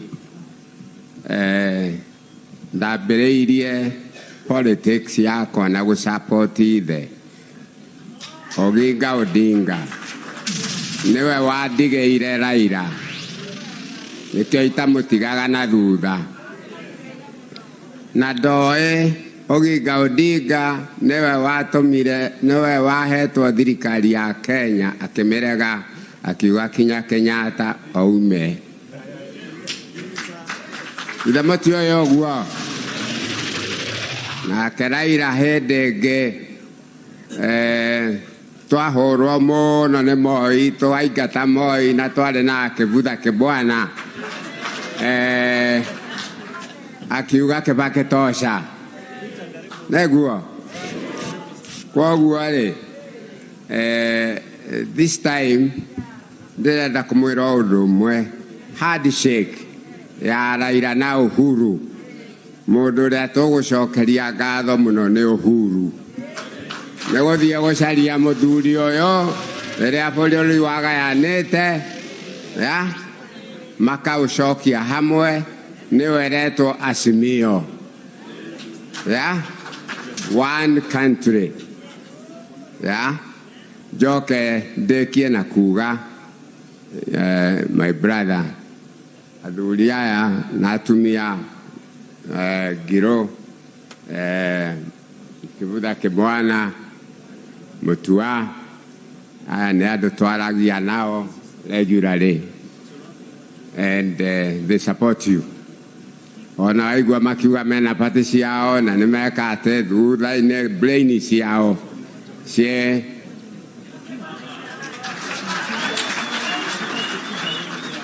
ndire no ndũngĩ kwenda kũmwĩra arĩkia kũmwarĩria mwenda kũinĩrwo githĩ mũtinĩirwo rũcinĩ Musiego. One more thing. August twatwara president Raila State House atuike president wa bururi uyu ni akahe frequency nigetha thondeke TV ya Gĩikamba. Asante sana SK Macharia. Asante.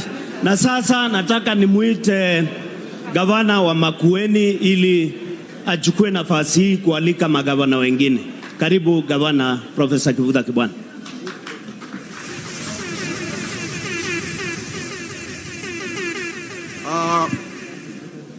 Si tunaendelea vizuri sana.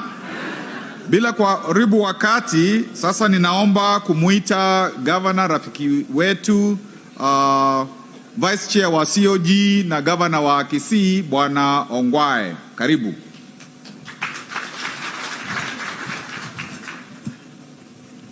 Asante sana gavana. Baituba masaku Kitui Makueni Aseo. God is good. Thank you very much. Hebu tusalimiane na mkono. Asante sana. Nimekuja hapa kutoka Nyanza. Sisi tulikuwa na azimio letu huko Nyanza. Huko Nyanza tuko Wajaluo, wa Kisii na Wakuria, na zote tulisema Raila wapi? Tulisema Raila State House.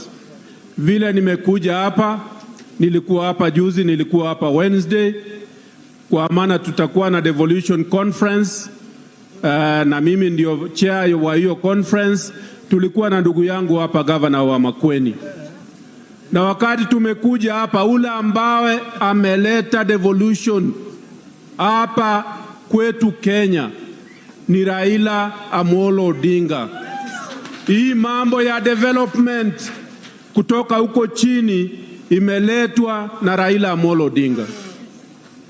Raila mwenyewe mambo ya second liberation alifanya kazi na ndugu zenu hapa. Alifanya kazi na Charity Ngilu, alifanya kazi na Professor Kibwana. Na hiyo devolution, mambo ya democracy, hiyo yote yeye ndiye ameleta. Ile tu mimi naweza kusema Prime Minister, our next president, nimesikia Peter Kenneth akisema kwamba uwe na Marshall Plan ya hii area. Hii ndio Israeli yetu. Ukiangalia hali ya hapa na Israeli, ule ambao umeenda Israel wanauza hata maji. Tunataka Wakamba wauze maji, iwe hapa inajaa kila pahali. Hapa ndio tunapata fruits kutoka, tunakula fruits kutoka hapa. Tunataka major industry, fruit processing ya major industry ambayo ina supply Afrika nzima na kila pahali, iwe hapa Ukambani. Mambo ya mining yote iko hapa Ukambani. So hii ni pahali ambao Mungu alichagua, na sisi tumekuja hapa kama marafiki yenu. Tumeleta leader, president wetu wa kesho.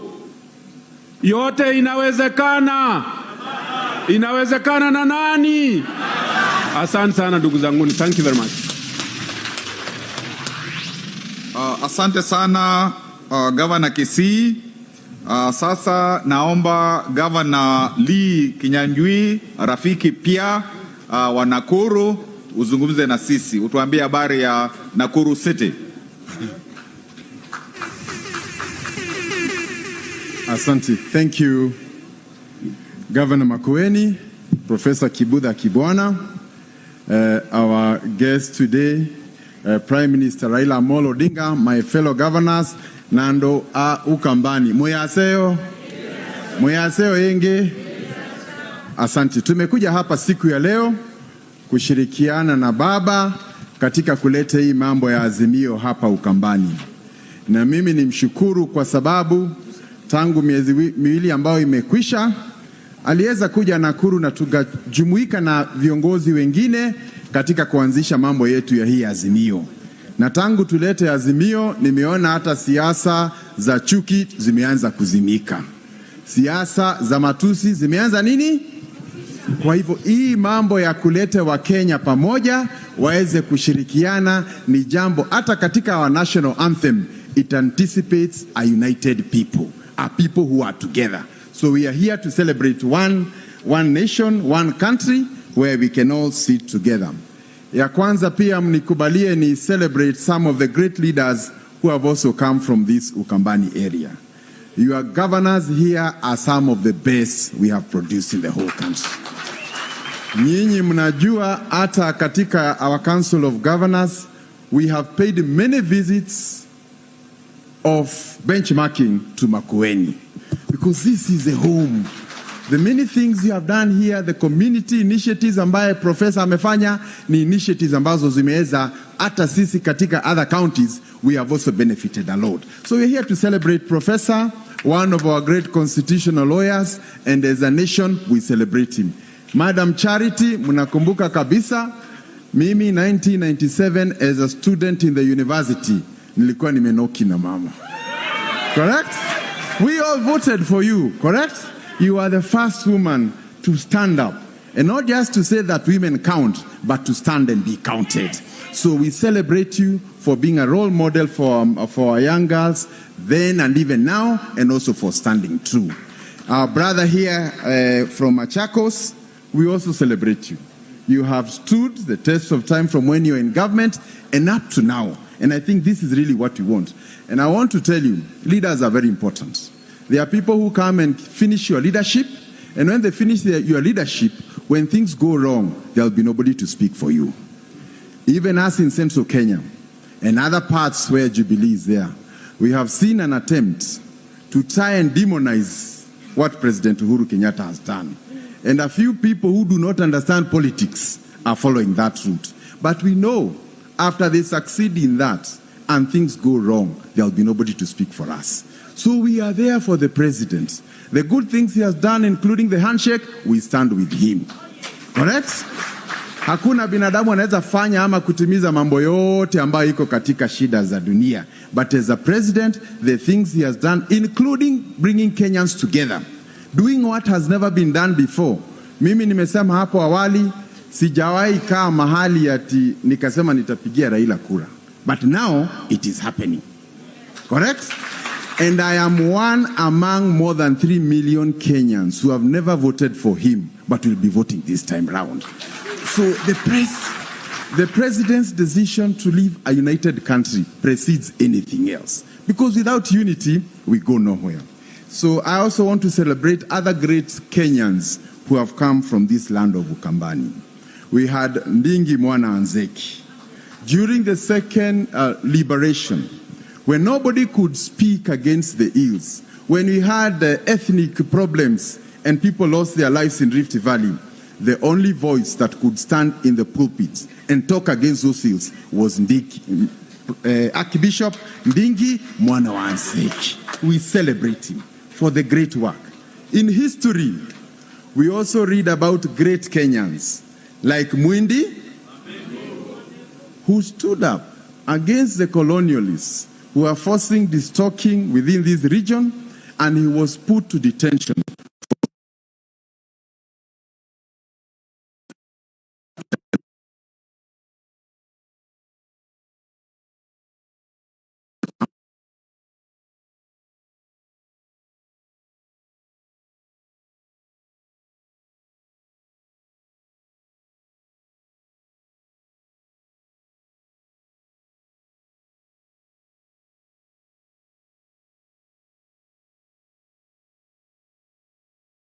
Honorable Junet Mohamed, karibu sana. Karibu sana, karibu sana. We want. Lastly, also is as leaders, we have a responsibility to leave the country better than we found it. If you are an MP, an MCA, a governor, a president, you must leave the country better than you found it. And therefore, as we go to this election, the big question we'll be asking, in whose hands will Kenya be better than they found it. Correct? In whose hands will Kenya be better after 5 years than he found it? Si ni kweli?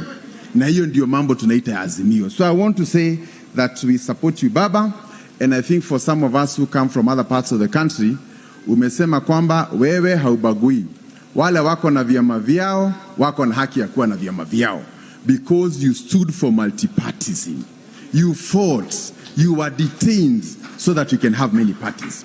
So if Charity comes with her knack, she is welcome because that is the spirit of democracy. And even myself, I have a party called Ubuntu People's Forum, UPF, and we will also be coming. Therefore, hatutaki kuambiwa tuingie kwa chama ama mahali tuambiwe tuingie na ni kwa mtu boma. Tukiingia kwa poeshe stima kutakuwa namna gani? So tunataka kuingia na chama yetu na ndio tuko kwa baba because he has acknowledged, okay, that Kenya is diverse and there are local interests that must be addressed. And for me and my people, we have looked and we feel we are safer under baba. Ya mwisho tu niseme,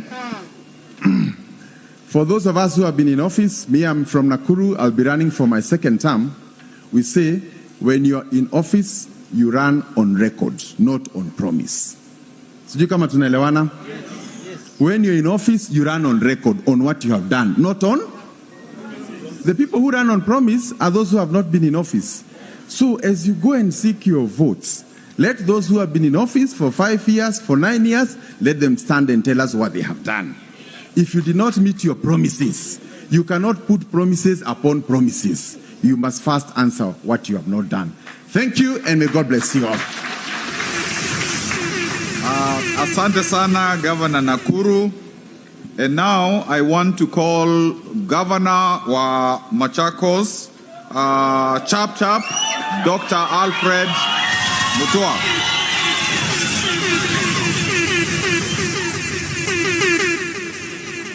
Bwana asifiwe. Mweni museo mabinda onde. Nitaongea kichapchap. 6 points. Point number 1, karibu baba to Ukambani and all protocols observed. Nalete pole ya Mheshimiwa Charles Kilonzo, MP for Yatta. He was not able to make it here on time, but he's with us in spirit and he supports us fully. Point number 2. Kenya, maisha ni magumu. Ukweli usemwe. Vijana wanasomeshwa, wanakaa nyumbani wanaangaliana na wazazi wao, hamna kazi. Pata pesa siku hizi imekuwa ni shida. Kila mtu amesota. Watu wanaomba mkopo wakalipe mkopo mwingine. Ni ukweli wa mambo. Hamna, hali ya fedha imekuwa ngumu. Vijana hauna kazi na ukiangalia pale mbele hauni kazi hata kidogo. Na watu wanadanganywa. Kenya mahali imefikia kwa wakati huu na kazi imefanywa na tumekuwa na shida nyingi. Tunataka tuwe na nchi ambayo kweli ukiwa na ndoto, ukiota, ukiwa mdogo, ukiwa mzee, hiyo ndoto yako inaweza timia. Na hiyo inataka system ambayo inafaa. Ukiangalia katika nchi yetu, nataka kumshukuru sana. Unajua lazima ushukuru pia mtu akifanya vizuri. Mheshimiwa Gideon Keter alisukuma sana mswada wa kusema kwamba vijana wasilipishwe ile pesa wanalipishwa atuende wakachukue sijui certificate ya police clearance certificate help na zingine kuumiza vijana, kwa sababu nchi yetu imekuwa nchi ya procedures na bureaucracy. Kila mahali pingamizi, kila mahali. Kwa hivyo sisi tukiwa hapa hivi leo Azimio tunasema ya kwamba tunataka nchi yetu iwe free from empty bureaucracy. Nilitembea kule Rwanda, kuregister company Rwanda, ukiwa kijana ukiwa mzee, it takes you only 6 hours. Dubai 3 hours. America, most of the states 30 minutes. Hapa Kenya ni wiki mzima. Ngoja uumiza matumbo. Tunataka maisha ikuwe ni ya chap chap. Unataka kutengeneza pesa zako, uanze biashara, upate pesa zako, uweze kusonga mbele. Jambo la muhimu ni kwamba nikienda point number 3 ya kwamba kuna viongozi ambao wanajua maendeleo na viongozi ambao hawajui maendeleo.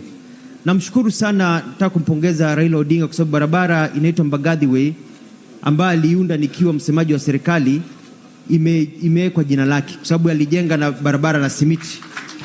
Yeye anaweza onyeshana barabara ambayo alijenga. Kuna watu wengine wamekuwa viongozi na waweze kuonyesha kile ambacho wamefanya. Ni mongo sandu na wamakulia waakie chao maikuonia. mbaya mukamba nilo muyai nuisita noye kukwati andu angimbia maika mua no angwatia tendo kamua na tendo kamua bandu chizi kanape bandu we maendeleo.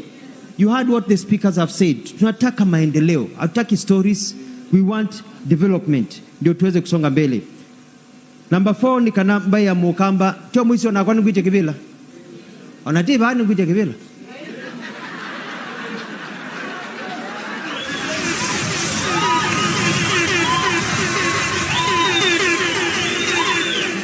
kanadi musiae kanadi tona inita bise Raila ingoja kibila na akiambia no kuite kibila na mwete kuma niambe tiwe nundui ni lazima tembe ya mukamba kanai pai mundu museo todo so utatona kuita kibilo kamba kibila cha kuita urais cha mundu umwe tiwe ni cha kila mundu ona kwa ingwicha na ngudhiwo kandine ondeni tukawa mana Raila bayambe tusisiondo kwika tiwe nundu ni lazima tukombo andu maitu nitaikieti kwa na Kiswahili kicha pata jao pata potea na no kabanu ndui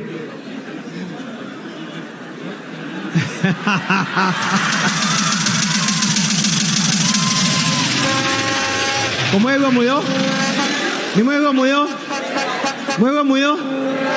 Mwina mundu wenua? Tisawa. Namba 5 nikusema hivi.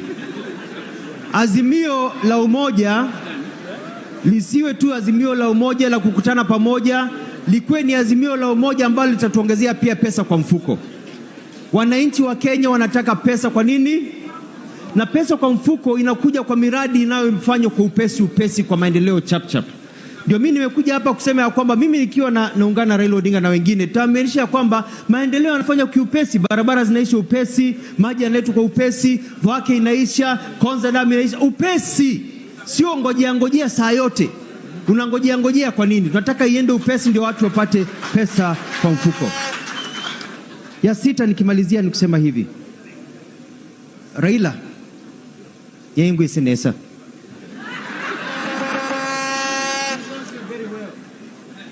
na Raila nuwa akikamba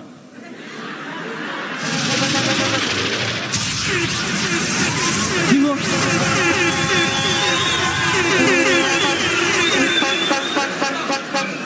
Raila ndako utabio yendi thukuma serikali ya Kibaki itobuye muno na naiba umbe itowa muno ta make sure ndu kamusumbe nuna thukuma serikali inge tigo we na ini si ningwisi nesa mundu umwe ne bani mundu ngone ne muno nu mundu ngonzio anu mayimu manamo na Raila ba munene hamfahamu ya kwamba huyu mtu mzee amesimama hapa ni mnyenyekevu kabisa. Anaongea na yule mtu ambaye anaosha choo bila anaongea na Uhuru Kenyatta na heshima. Ni mtu ambaye nimemfahamu kwa sababu yeye akiamua ni mahali anaenda ni mahali kama hapa. Hata onakuwa mtu ana amani likaba nenda hapo nye. Ndi mundu wa kurukaruka tiyo we.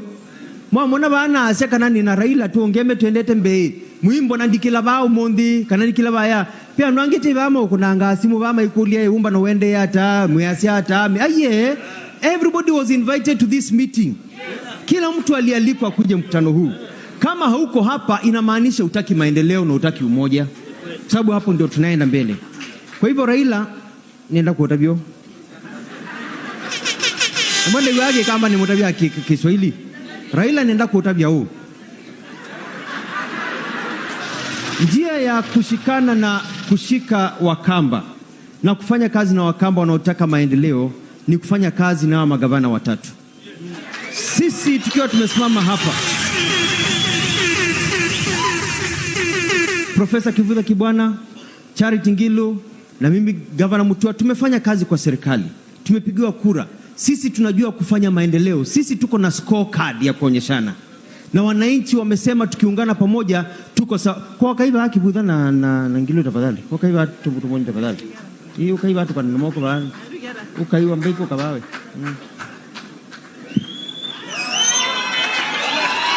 Mtu ene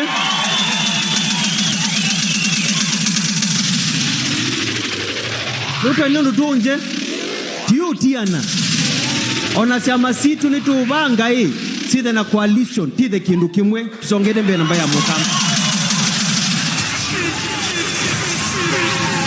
Letela. Nenda Raila oke.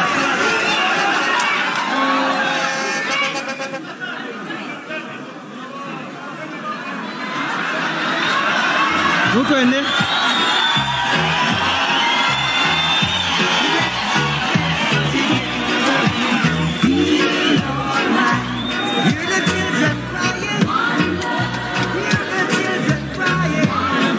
Anuma kwa numu yeti kilo pamonina moko pamonia moko ni sawa.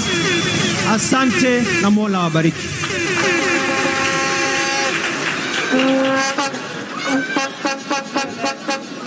Tunaendelea vizuri, lakini tutafanya haraka kidogo sababu watu wa wote wanatusubiri, si ndio? Na alafu just something to announce, pale nje ikiwa hauna ile chanjo uangalie, tukiendelea tukimaliza hiyo chanjo mtu apate ya corona. Tumefanya hivyo hata huko town na Emali, kila mahali ni ya muhimu sana. Sasa naomba kumuita gavana wetu wa Kitui, mama wa elder Charity Kaludi Ngilo.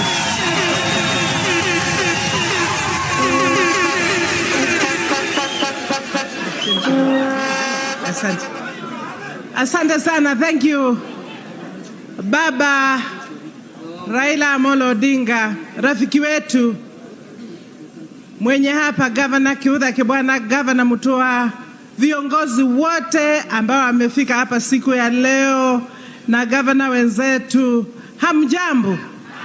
Muyaseo nikevyeneza na kwoko tumakwake. Siku ya leo Mheshimiwa Raila Amolo Odinga, tunakukaribisha hapa Ukambani. Mimi nimezaliwa hapa Makueni na nimeolewa Kitui. Na nasema siku ya leo ni kuonyesha ya kwamba we are one people. Kutoka Kitui, Machakos, Makueni, we are one people. Na niseme hapa ya kwamba mimi nimekuwa na wewe Mheshimiwa Kivutha Kibwana huyu kwa miaka mingi. Vile mlisikia Mheshimiwa Kamanda akisema, tulianza tangu 90s ili kuokoa nchi yetu, kwanza kutoka kwa KANU. Mwaka wa 2002 pamoja na mstaafu Rais Kibaki tukaja pamoja. Mheshimiwa Raila, ndio wewe ulituleta pamoja na tukaweka NAK. Mlikuwa LDP, tulikuwa NPK, tukawa NAK, na wewe ukasema tuje pamoja ili tulete Wakenya pamoja. For me, I now see a repeat exercise that you have gone through before. Sasa tulete pamoja, as we see and wait for His Excellency Uhuru Kenyatta next year akitoka kwa kiti ya uraisi. We must have a person who we have confidence in to lead this country. This is not a country that can be played with. Ile tunaona na yule alisema kuko wawili wako mbele, moja ni pirate. Hatutaki piracy kwa nchi yetu ya Kenya. Tunataka kiongozi ambaye atafikiria maslahi ya watoto, kina mama, wazee, familia, not mtu kutembea. Na niseme namna hii ya kwamba tulikuwa pamoja 2013, Mheshimiwa Rais Kenyatta akiwa na mheshimiwa huyu deputy wake, na tukawa na manifesto, na tukasema, kwanza I'm shocked mimi nikiona huyu mtu saa ingine na switch off. Kila siku naona Citizen nikiweka Citizen TV na muona nasema now what is this, na switch off until anatoka. Na niseme kwa namna hii, na niseme honestly, very painfully so. Kwa sababu 2013 mimi nilikuwa na Mheshimiwa Uhuru Kenyatta na huyu mwingine, na tulisema tutapatia watoto wetu wote laptops. Yeye poor, and I'm sorry for President Uhuru Kenyatta, yeye anashika hiyo barabara, tulisema tunafanya hii na hii na hii, lakini yule alichukua amsaidie, anamfuruta miguu, anamrudisha nyuma. Badala ya laptop anatafuta huyu baro. Sasa nauliza, are you telling me that huyu mtu huyu usumundu ndesiki badhukanisha huyu baro na laptop? Hajui tofauti kweli? Tulisema laptop. Yule wanaelewa na kizungu vizuri jameni. Si mumueleze wheelbarrow is not the same as laptop. Na tuonyeshe hiyo pesa anatembea nazo kila siku. Tuliingia, I am speaking with confidence because I was part of it, that government. Na ile aliingia akasema mimi nataka 50% of serikali hii ya Uhuru Kenyatta. Uhuru Kenyatta akampatia 50%. 50%. Bidu kiesi inesa, anengwa 50% ya serikali. Netabu ya ndoala waandikie kuma kukuitu. Yake yote 50% ni huyo, wale wengine ni matapeli tupu. Wale walikasebu matapeli. Vile ministries alipewa zote zimeenda chini. Alichukua agriculture.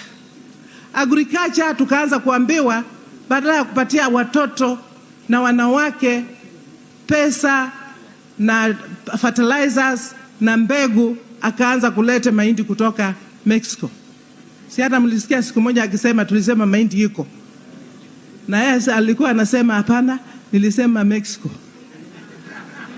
Kwa sababu he does not believe in anything that he says.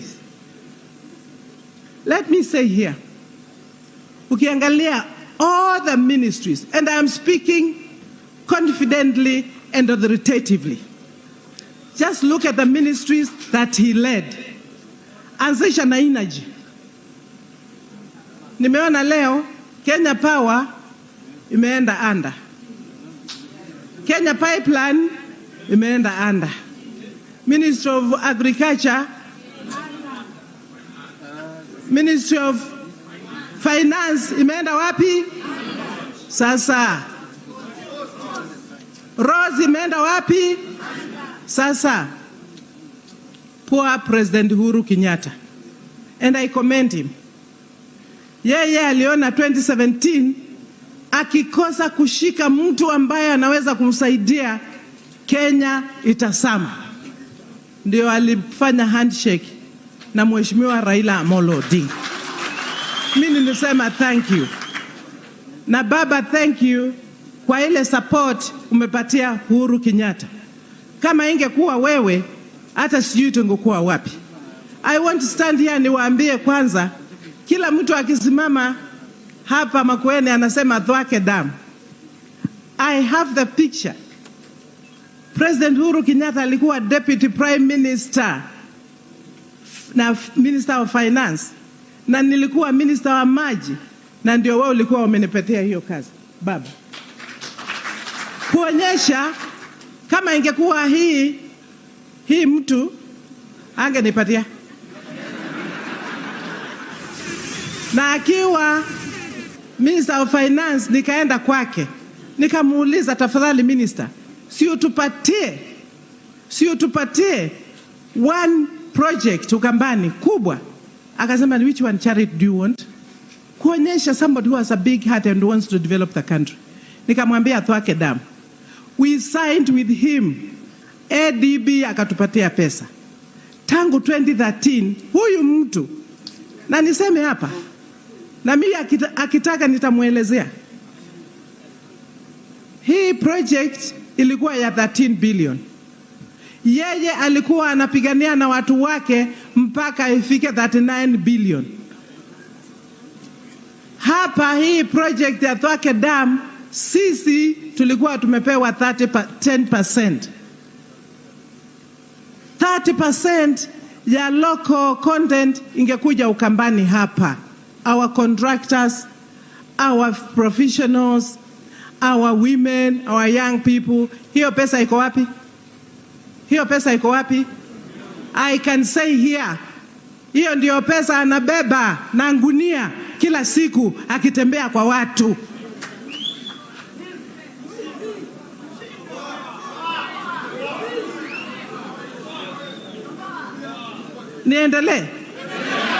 Niendelee. Lakini mnasikia uchungu kama mimi?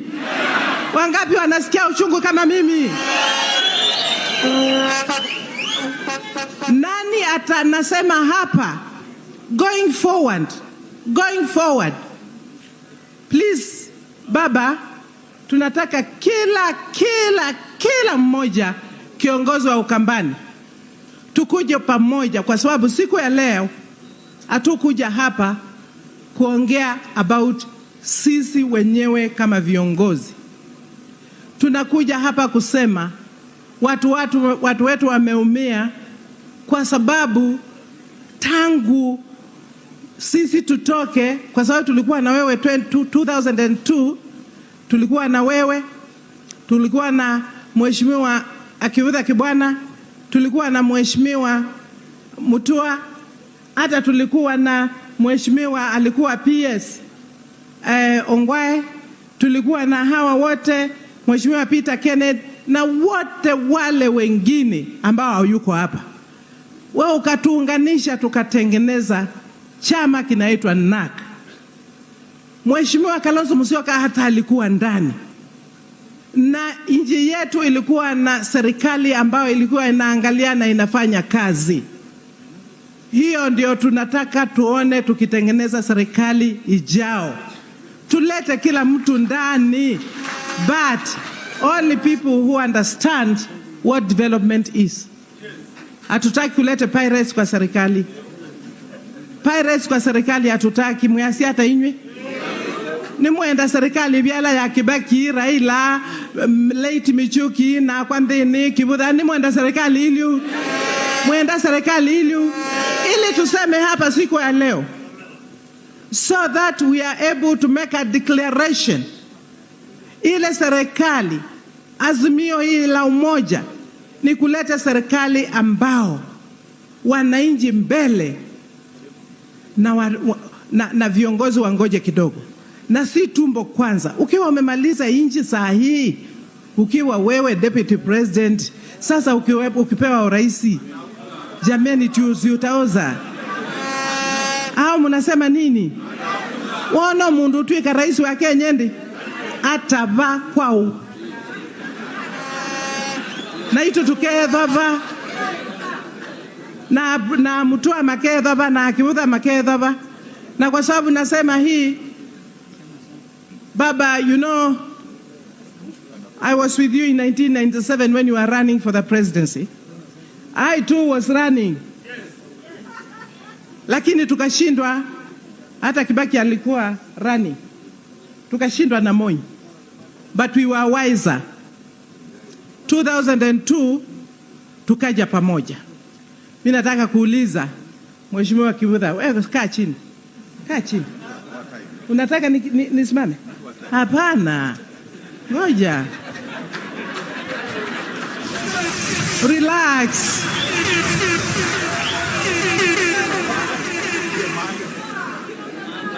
I want to say the following. Mimi nimeona serikali ikifanya kazi kwa wananchi na wakiwa na furaha. Na hiyo serikali ilikuwa ya Mwai Kibaki, na tulisema Uhuru akipewa, he will take the country to the next level. Unfortunately, yeye alikuwa pamoja, lakini amefanya infrastructure, barabara, maji amesaidia. lakini kuko na yule akifanya anamfuta mguu. Huyu tunasema Mheshimiwa Mutua, Mheshimiwa Kivutha Kibwana, anajua you have your own dreams and ambitions. Hata na wale wengine tukuje pamoja kwanza. Hiyo ndio maombi yangu, ombi langu, tuje pamoja, mtumie yote mwikie State House yu nimu wasiungwasia, nimu kwasiungwasia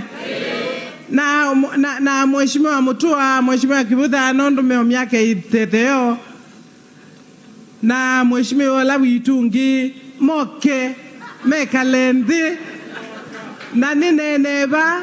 One of the things I'm going to do, and I'm going to do it because you, Mheshimiwa Baba, tulikuwa pamoja tukileta kila mtu pamoja. Usichoke, we must bring all leaders together. I want to see Mheshimiwa Musalia Mudavadi on the same table. I want to see Mheshimiwa Kalonzo on the same table. I want to see Mutua on the same table. I want to see Kibwana on the same, and I will be there also. And I can be the chair. I can be the chair. I can be the chair. Mukisema hapa niwe chair, nitawaita. Inji yetu inaumia sana. Kwanza niliona mtu, and I want to curse him, and God look at him. Akipatia wanawake anawaambia hii biashara mnafanya ati chukueni 1 million shillings. Shindwa wewe. What business is that? What business is that? Hata maendeleo. We tuite so that we can cast this man. Na tumuwekelee jiwe ile kubwa ya kumuzika kabisa. Shame on him. Apeleke wale wake. Hiyo ni shame gani? Lakini nikimalizia sasa. Please, Mr. President, utakuwa usijue maji. Please. Please, nikimalizia. Tunataka kuwa kwa serikali kwa sababu sisi tunataka utupatie pesa ya maji Ukambani. Ututengenezee mabawa. Tunataka kufanya manufacturing. Watoto wetu wanaweza kutengeneza bidhaa yote, na wewe ukiingia hiyo presidential jet, ingia China, tuwapelekee vitu wanunue, uturudishie pesa hapa. We do not want handouts. We will never want handouts.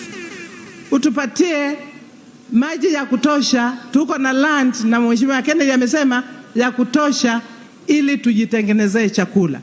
Tuachane na mambo ya importation of food. Kwa hivyo Mheshimiwa Baba, tukikuambia asante sana kwa kazi ile umefanya, devolution ndio wewe umetuletea. Huyu mwingine haelewi. Nikisema ya mwisho ni ya kwamba mjue the person you are dealing with, mtu wa uongo. 2005 tulikuwa tunataka katiba, akakataa. Ruto akakataa, akasema hataki katiba. 2010 akakataa, tukapata katiba.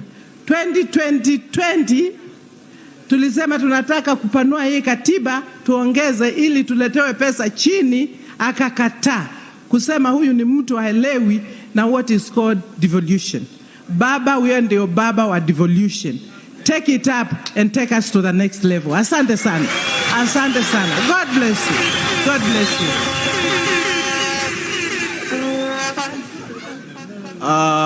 Unajua Mama Ngilu akianza sio rahisi kumkatisha, na mimi niliambiwa sit down.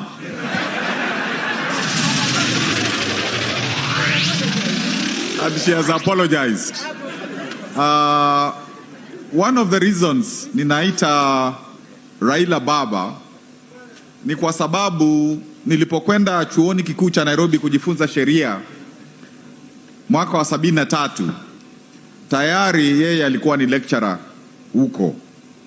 Kwa hivyo historia yetu ni ndefu, na wakati huo alikuwa ni mwalimu wetu. Tulikuwa tunamfuata na wengine wale walikuwa wanataka nchi ya Kenya ibadilike, wale walikuwa wanataka maendeleo tofauti, na hata ikabidi atoke university kwa sababu ya kufuatwa na wale walikuwa wanaongoza na kufuatwa na polisi. Na sababu moja mimi binafsi niwe katika mkutano wa leo wa Azimio la Umoja ni kwa sababu nimemfuata yeye katika historia yake ya kisiasa. Nimemfuata akiwa anataka tuwe na demokrasia, inji ipanuke, na yeye akapata madhara kiasi. Imesemekana hapa na ni kitu tunajua kwamba kwa miaka 8 yeye alikuwa kizuizini bila kupelekwa kotini kwa sababu ya kuitisha haki ya Wakenya. Na kwa kweli ikiwa ni mtu wa ubinafsi hangepoteza miaka yake 8, familia kuteswa, mama akifundisha shule, nafikiri Kenya hai, na watoto wakiwa na shida, yeye angefanya hivyo.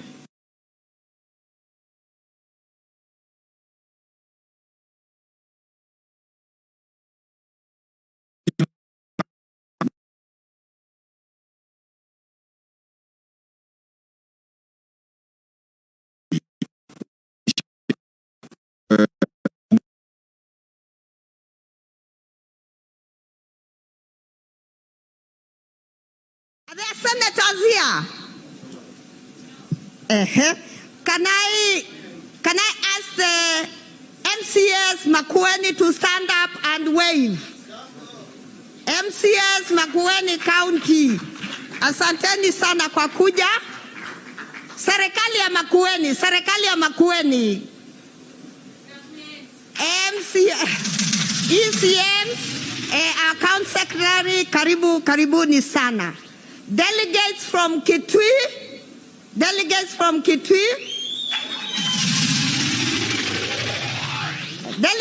Machakos County. Hey. Delegates from Makueni County.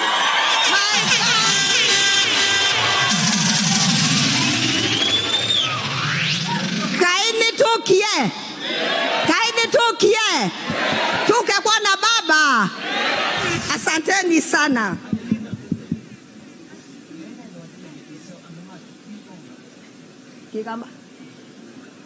Okay. Adumake tuiko ungamai. Asanteni sana, karibuni. Adumama sa kuma ungame semeitina.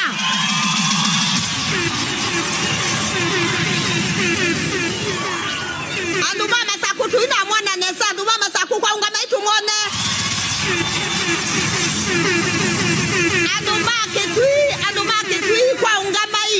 tui kwa ungamai.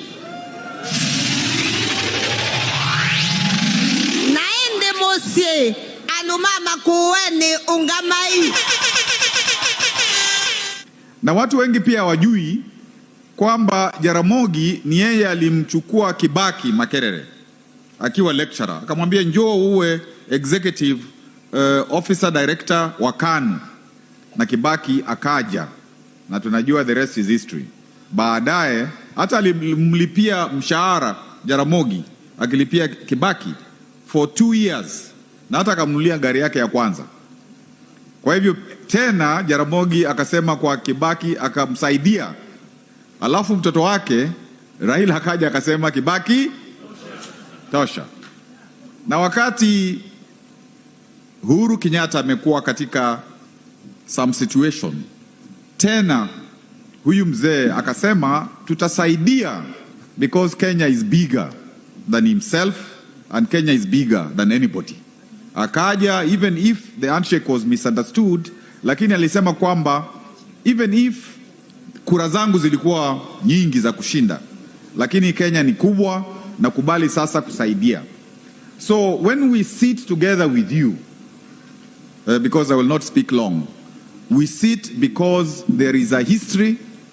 We sit because we have noticed and known that wewe unataka Kenya iende mbele, kuwe na usawa, kuwe na undugu, kuwe na all those 5 things, na usalizaji, all those things, utu, zile umesema, na nilikuwa nimeandika about utu economic model, kwa hivyo nikasema this is really what Kenya needs. Kwa hivyo I am a presidential candidate kama Mutua amesema kwa Kikamba, lakini mimi nasema kwa Kiswahili. Na ninajua tutakaa pamoja, na ninajua wakati utafika tuulizane, how do we really work for our country? Na tunajua on the 9th of December, you will have that big meeting, and we shall, inshallah, as Junet would say, we will be there at your invitation, and we will, speak about how we want our country to go forward. I know for a fact, if God and the people of Kenya made me a president, I know that I would be one of the best in Kenya and in Africa. But I also know that wewe umeenda safari ndefu, na kwa hivyo wakati tunakaa tutajua ni nani ameenda safari ndefu kuliko mwenzake, si ndio? Because we have to be pragmatic. We have to be pragmatic for our country, not for each one of us separately. Nikimaliza niseme, this Azimio ya Umoja, asking Kenya to come together, is an invitation to everybody. That's my understanding of it. Na kwa hivyo hakuna mtu amefungiwa mlango, na hata mimi ikiwa nina shida na kiongozi fulani kutoka huku kwa sababu ya historia ya kuna andu ameenda siasa sia nye na angemeenda siasa sia ivye, hata ikiwa na shida hiyo na umeelewa, lakini anybody who comes to Umoja, we must sit with them. Anybody. And I'm sure, God willing, when 2022 there is that election outcome, even other people that we might not be with them here and now, Baba is magnanimous, and we really would like that Kenya where there is no problem, because anybody can be told, come sit here, tell us your story, what do you want us to do? So that there is that broad Kenya, because that is what we want. We don't want clashes again, and so on and so forth. So we are happy to be here, and you are very welcome. And we are not competing against anybody in the region. We are not saying that, so and so should not come to you. Not at all. If we did that, we would be immature. It is for everybody, everywhere to, And we know, Mzee Macharia SK, when it was said SK has come, some people are thinking it's another SK. So, wewe, huu ndio mkubwa wa Citizen. Na huu ndio mkubwa wa Mbaitu. Chini mweze? Mkubwa wa Mbaitu. Sorry, wa Musie? Mkubwa wa Musie? Na ni hiyo Mbaitu yetu Kikamba. Kwa hivyo ndio mkubwa hiyo mambo yote. Na thank you for amepeana hii wakati yote kwa TV yake, kwa radio zake bure. Na kwa hivyo tunampenda sana. Na tutaendelea na yeye. Kuna former MPs like Mwewa, like Maundu, wako hapa wengi wakija kwa niaba ya Baba. That is very good. Na mimi, I thank the ODM leadership, which we were planning this with, because I think together with my 3 governors, and we are going to be together.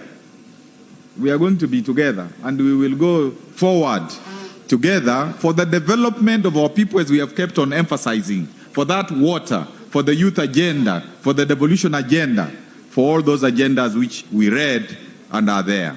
So without wasting more time, I would like nemukulie ndi kwasia inywe nemwewa moyo nundu Baba ni wabika ukamba nemwewa moyo moko yulu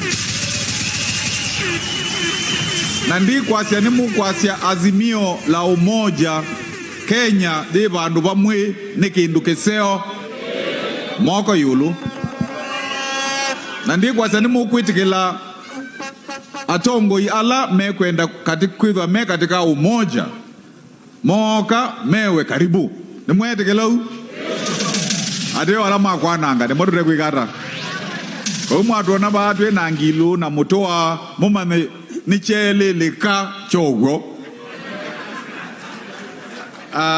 Kwa hivyo sasa nitamuuliza ndio ni mwalike baba atufungie mkutano wetu na Azimio alianzishe region hii yetu tuwe kama Wakenya wenzetu. Dr. Mutua. Thank you. This is less than 2 minutes.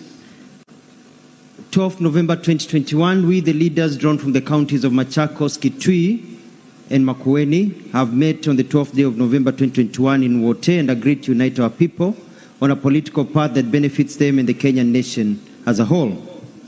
We have deliberated on the unique problems facing our region, including lack of economic opportunities, persistent drought, lack of markets and low prices for agricultural produce, inadequate infrastructure, insecurity, rising poverty levels, border-boundary disputes and unemployment of the youth, among others. In order to effectively address these challenges, we have resolved as follows. 1, that we will join hands with the Right Honorable Raila Amolo Odinga for the 2022 elections of the Republic of Kenya and Azimio La Umoja. 2, that we unanimously support the agenda of shared prosperity and inclusivity being championed by the Right Honorable Raila Odinga through the Azimio La Umoja and the vision for a Kenyan nation founded in the principles of utu, umoja, usawa, usalizaji, and ustawi kwa wote. 3, that we recognize and support the commitment of the Right Honorable Raila Odinga to address the economic development challenges in the region through expansion of and value addition in agriculture, investment in manufacturing, and upscaling of social security protection. 4, that we recognize and support the Right Honorable Raila Odinga's past and present record of commitment to strengthening devolution and bringing more resources to the counties. 5, that we further recognize the support of the Right Honorable Raila Odinga's commitment to working with the leaders from this region with a view to ensuring that the region is fairly and equitably represented in senior ranks of government in 2022 and beyond. 6, that the offer of solidarity is pegged on his stated plan to look for markets and raise prices for local agricultural produce and development of our region. 7, and finally, we recognize, respect, and support the Right Honorable Raila Odinga's record of commitment to the pursuit of change and transformation in Kenya, and we are keen to be party to his promised third liberation, having worked closely with him for the second liberation of Kenya. Adenam, from we the governors, we commit that we will work together as the 3 governors for the development of our people, not the self, and we will work with development-conscious leaders such as Raila Amolo Odinga. And lastly, just to add, last week kuna mwizi alizunguka huku na tungependa Wakamba msome Biblia, kitabu cha Mathayo mstari wa 24 inasema ya kwamba Yesu akajibu akawaambia, angalieni mtu msidanganywe, kwa sababu wengi watakuja kwa jina langu wakisema mimi ni mkombozi, nao watawadanganya, msidanganywe. Mbele iko sawa. All who support say aye. Ngoja kidogo. I'd like to get a proposal. Waje tufanye vizuri. Jina Madam Alice Mheshimiwa proposes. Can we get a gentleman to second? Your name is? Peter Mulolo, I'm a second. All who agree and in favor say aye. All who disagree say nay. The ayes have it. Adopted. Thank you and God bless you.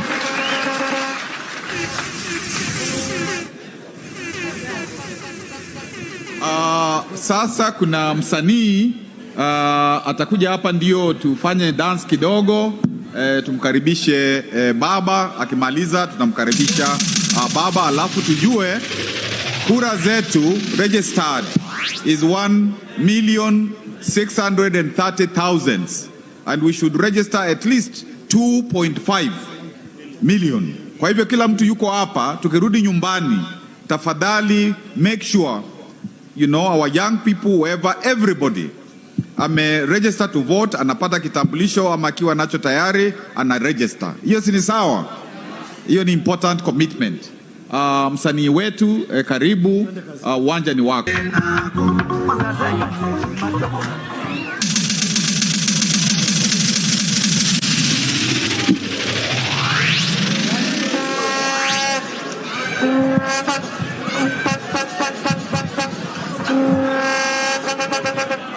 Aya. Tafadhali tusimame, tumkaribishe baba, tukaribishe Azimio la Umoja. Karibu baba, kilele cha sherehe uongee na sisi kutoka South Eastern Economic Bloc. Karibu.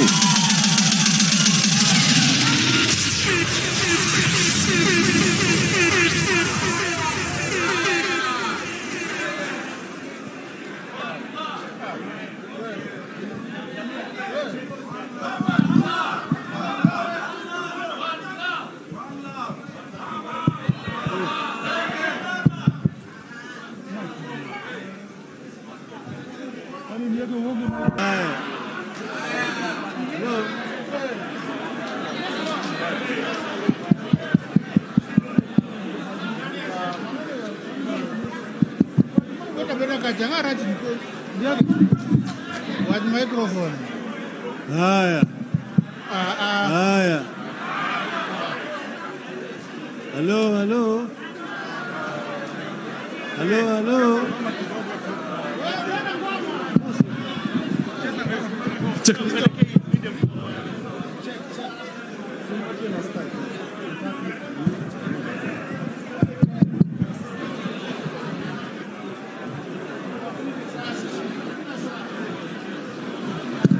Hello, hello. Hello, hello. Haya. Akamba mwasio. Mwasio inge. Asanteni.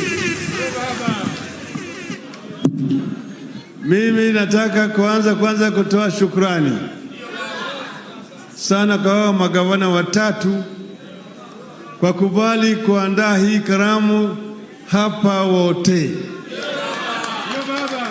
Ilikuwa ni kama mpango ya kidharura. Wakati tulipoongea na wao, tukawaambia ati tumeamua ati tarehe 12. Na walikuwa wanaenda ziara huko Marekani. Lakini wakirudi wamefanya halahala na leo tuko hapa wote. Shukrani sana. Pili, nimeleta salamu kutoka kwa watu wawili. Kwanza kutoka kwa Rais Uhuru Muigai Kenyatta. Pili, kutoka kwa rafiki yangu na ndugu yangu Mheshimiwa Stephen Kalonzo Musyoka.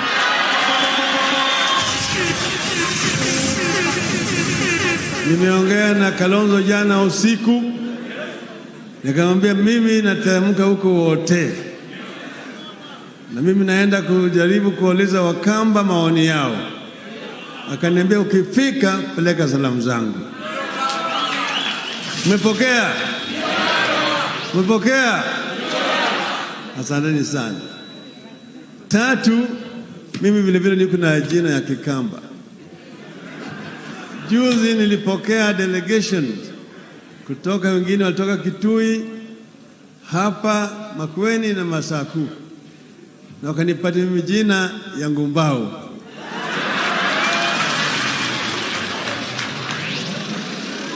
Walinipatia mimi uta na mishale, wakaniambia mimi nilenge kabisa kule madui iko, nikiona adui ni mdunge na mishale. Kwa jina yangu ni Ngumbao. Sasa mimi nasema mimi kuna furaha kufika hapa kukutana na nyinyi watu wa kabila ya Wakamba. na Wakamba ni Wakenya, na Wakamba wamechangia kabisa kwa maendeleo ya taifa letu.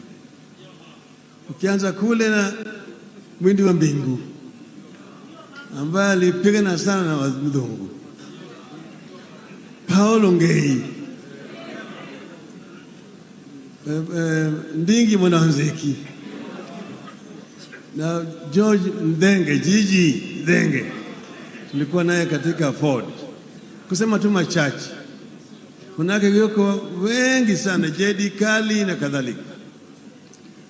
Hapa kwanza mimi nilifika hapa Ukambani mara ya kwanza nikiwa mtoto mdogo. Nilikuwa na baba yangu akanileta, manake wakati huo 1961 wale Kapengura 6 walikuwa wamewachiliwa huru, wakaja Kisumu, na baadaye Jaramogi akalikwa kuja hapa kwa bwana Paul Ngei kule Tala. Hapo ndio mimi nimeona kwanza wale Wakamba wakirukaruka wakicheza ile ngoma ya Wakamba wakati hiyo. Lakini mbele ya hiyo Ngei alipokuja Kisumu, mkutano ile ambaye Mwalimu Nyerere alikuwa pale, kulikuwa pale na Kenneth Kaunda na Joshua Nkomo na Kamuzu Banda kule Kisumu. Ngei alitetemesha Kisumu, kaongea juu ya mashamba Kisumu. Wakati huo ndio walikuwa wamewachiliwa huru mwezi mmoja tu peke yake, na Ngei aliongea kwa kirefu sana juu ya mashamba. Ndio akaja akabatizwa bwana mashamba, aliimba pale, mashamba ni haki yetu, mashamba ni haki yetu, mashamba ni haki yetu hapa Kenya. Kwa hiyo mimi nasema Wakamba wamefanya mambo mengi zaidi. Ndio sababu mimi nasema tunataka kuunganisha Kenya iwe kama kitu kimoja. Mimi nimepata kura hapa kwa Wakamba. Hata mwaka ile 2007 nilipokuwa natembea na Kalonzo natembea, nilipata kura hapa. Na baadaye tumekaa pamoja na Kalonzo 2013 na 2017 tukapata kura hapa ambayo ilikuwa inanyesha kama mvua Ukambani. Kwa hivyo natoa shukrani sana kwa watu wa Wakamba. Sasa mimi nilisema ati sasa tuko kwa harakati ya ukombozi wa 3 wa Kenya.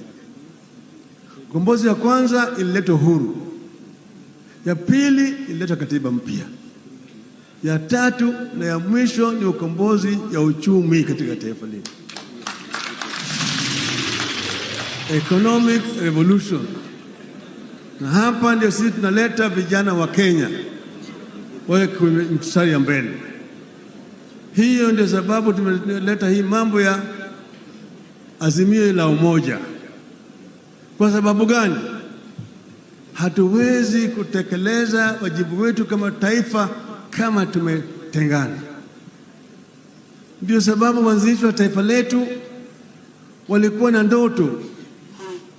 Hiyo ndoto iko katika wimbo wetu wa taifa ambayo nasema, Mungu bariki nchi yetu ya Kenya, haki iwe ngao na mlinzi, tukae na undugu, amani na uhuru, raha tupate na ustawi.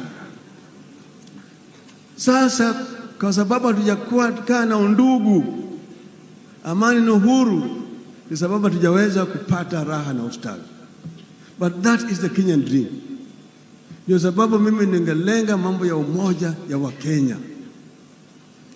Mtu mwingine ameongea hapa mbele yangu, amesema ukweli mtupu, ati Kenya kuna chuki mingi. Manake mtoto akianza kufanya interview, ingawaja yeye anafuzu, ana qualification, lakini jina yake ndiyo itaamua kama atapata kazi au atapata kazi. Akishatangaza huyu Mutua ng'ambo hii, Uhuru ni Ngilu ng'ambo hii, huyu ni Onyango ng'ambo hii, na kadhalika, mpaka uwe fulani bin fulani ndio uende ng'ambo nyingine. Hiyo ni kitu tunataka kumaliza katika taifa letu. Uchumi wetu unaweza kuimarika. Umeongea kwa mrefu sana juu ya mambo ya uchumi ya hapa Ukambani, na nimesoma ile memorandum ambayo nimepewa hapa. Sasa nchi ya Ukambani hapa ni nchi ambayo iko na rotuba mingi eneo zingine. Ndio zingine kuna saa ingine kama kuna ukame, kuna njaa mingi zaidi. Lakini sehemu ambayo mvua inanyesha kwa fujo kabisa, ambayo inaleta mafuriko. Hiyo maji inabebwa, inaenda kwa mito inabeba, inapeleka baharini. Bahari haina haja na maji. Bahari iko na maji ya kutosha. Nchi kavu ndio iko na maji, ina haja na maji. Kwa hivyo sisi tunaweza kutumia mbinu zetu. Sasa ile mvua inanyesha kwa wingi, tunashinga mabwawa na vidimbwi, tunavuna maji. Ili ukame ikija, maji yiko ya kutosha ya kutumia matumizi ya nyumbani na kwa wanyama na kadhalika. Inawezekana. Nchi ya Israel ni jangwa, lakini kule Israel machungwa yanatoka huko, maembe yanatoka huko na kadhalika. Israel is a net exporter of agricultural products. Na hiyo maji tu, wao wanachukua ile maji ya chumvi, wanatoa chumvi, inakuja kwa maji safi. Sisi hapa tuko na mvua inanyesha hapa. Kwa hivyo sisi tunaweza kuvuna maji ya mvua, tunanyesha naye mashamba yetu. Tuko na mito hapa. Mito Tana inapita Ukambani. Mito Ardhi inatoka hapa, naenda huko chini. Hii yote sisi tunaweza kutumia ili tuweze kuleta chakula ya kutosha kwa watu wetu na kulisha taifa la Kenya. Mambo mengine maongea yake ni juu ya mambo ya vijana. Na hii maneno nimeongea mara mingi zaidi. Taifa letu ni taifa changa kulingana na umri ya watu wetu.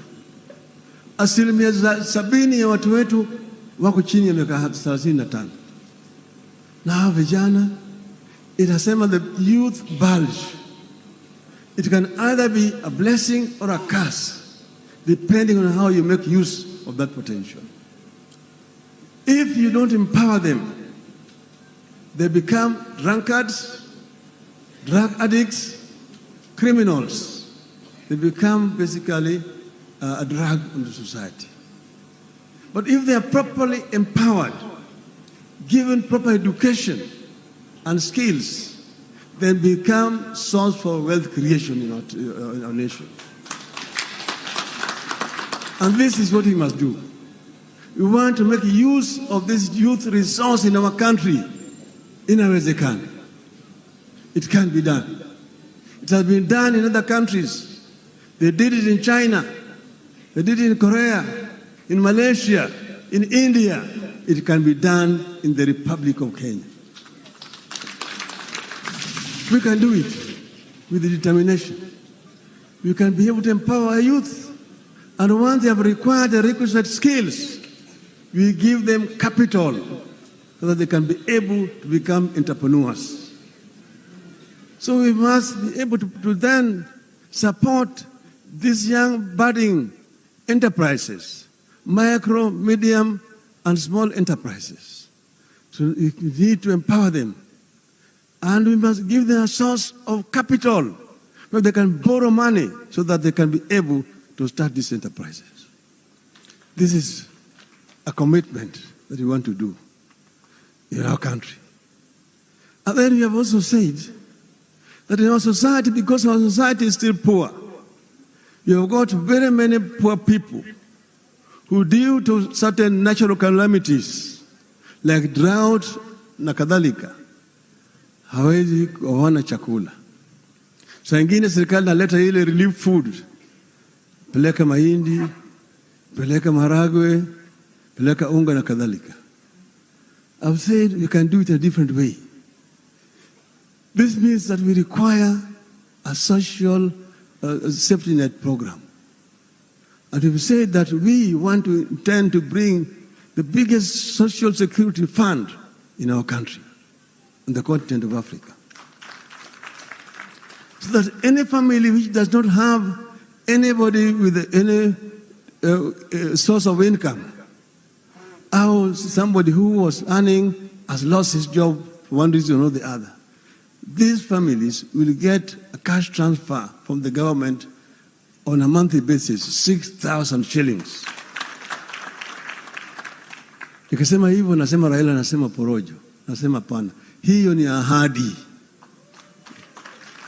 Inawezekana. Inawezekana. Where there is a will, there's always a way. And there is a will to ensure that no Kenyan lives in a deplorable condition. No Kenyan sleeps hungry because of lack of food. It's a shame in our society. In the UK, it is called the dole. If you lose your job, you go and register there. And every week, you go for the dole. If you are, for one reason or another, unemployed, the same. And that helps people. It's done also in the United States of America. It's done in Brazil. It's done in Namibia, in Africa here. So what I'm talking about is not something that is strange, except that there have been no way to do it. We can do it here. Every year, there's still a lot of money. President Uhuru Kenyatta told you 2 billion kila siku, over 700 billion per year. We know where those loopholes are. Me and Charity and Mutua here, Ngoe there, Kivutha, you've been in government. I've been the Prime Minister of the Republic of Kenya. Mimi najua pale kuna mianya pale ambayo wanatoboa. Mtaziba zote. Tutapata pesa ya kutosha ya kumudu hiyo mpango kama haya. Na tena pesa ya kutosha ya kuleta proper investments. Kenyans do not want the cooked fish. Kenyans want to know how to fish themselves. This is what we want. We want to make all Kenyans fishermen and fisherwomen so that we can walk with pride as a proud people. Wakenya ni watu ambaye wana majivuno. Hata kama mtu anakuja kwako kuomba, yeye anasikia haya. Lakini anaomba tu kwa sababu ni lazima. We want to make our people to walk with pride. China has been able to remove 300 million people from poverty to middle income status in 30 years. We can do it here in Kenya.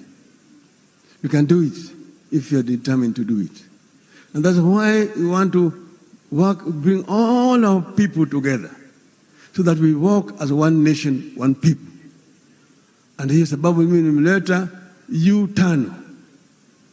Utu, undugu, umoja, usawa na uzalendo. Nikimalizia mambo ya ugatuzi. Ugatuzi tulileta ili tuweze kuleta rasilimali chini mashinani. Lakini wale ambao walikuwa na sisi kule Bomas of Kenya wanajua kwamba ugatuzi ina maadui wengi zaidi. Yule jamaa ambaye alikuwa chairman ya Devolution Committee in Bomas, Dr. Odhiambo Mbai, alivamiwa kwa bomo yake mchana namna hii, akapigwa risasi mbele ya watoto yake, akawawa. But eventually we succeeded in bringing down devolution. Tofauti ya devolution na ile unitary system ni kama usiku na mchana. Zamani mlikuwa hapa na DC na PC alikuwa anakaa huko Embu. DC anakuwa anakaa huko Machakos, mwingine Kitui, alafu na DO, alafu chief of sub chief wanavaa uniform. Kazi yao ilikuwa tu kuja kwa mabaraza ya machifu na kutoa onyo. Serikali itachukua hatua kali kwa wale wakina mama ambao wanatengeneza shangaa. kadhalika, lakini pesa ilikuwa hakuna. Hata walipoleta DDC as a district focus hiyo DDC walikuwa naita bottoms up. Hiyo DDC ilikuwa naita bottoms. Kwa hivyo ile vile wanasema sasa wale wengine sio kitu mpya. Hii ni DDC tu ndio wanaongea juu yake. But sisi, we brought a proper government down to the counties. What now remains is to bring more resources to the counties. And that was the intention of BBI. We will bring more resources and to ensure that those resources are being used effectively. This is what we want to do. That is joint planning between the national government and the county government. And we agree these are resources which are going to be used by the county government. And these ones here will be used by the national government. Kwa mfano, wakati huu, mimi mwenyewe nilikuwa waziri wa barabara na ujenzi. Mimi ndo nilileta hizi road boards. Kenha, Kera, Kura. Mimi nilileta. In a devolved system, we don't need Kura na Kera. Those should be under the county government. Those resources should be made available to the county governments and give them capacity to be able to do those roads. They will be able to do them. So this is one of the commitments that I'm making. That one, we will bring more resources down to the counties and we will ensure that resources are being used effectively for the benefit of the people of our country. Asanteni sana. Mungu awabariki.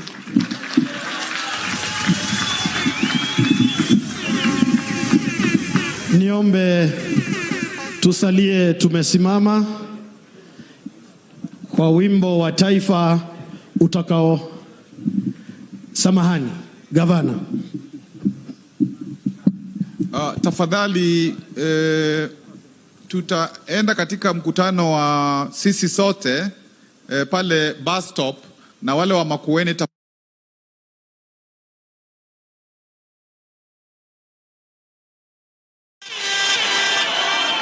sasa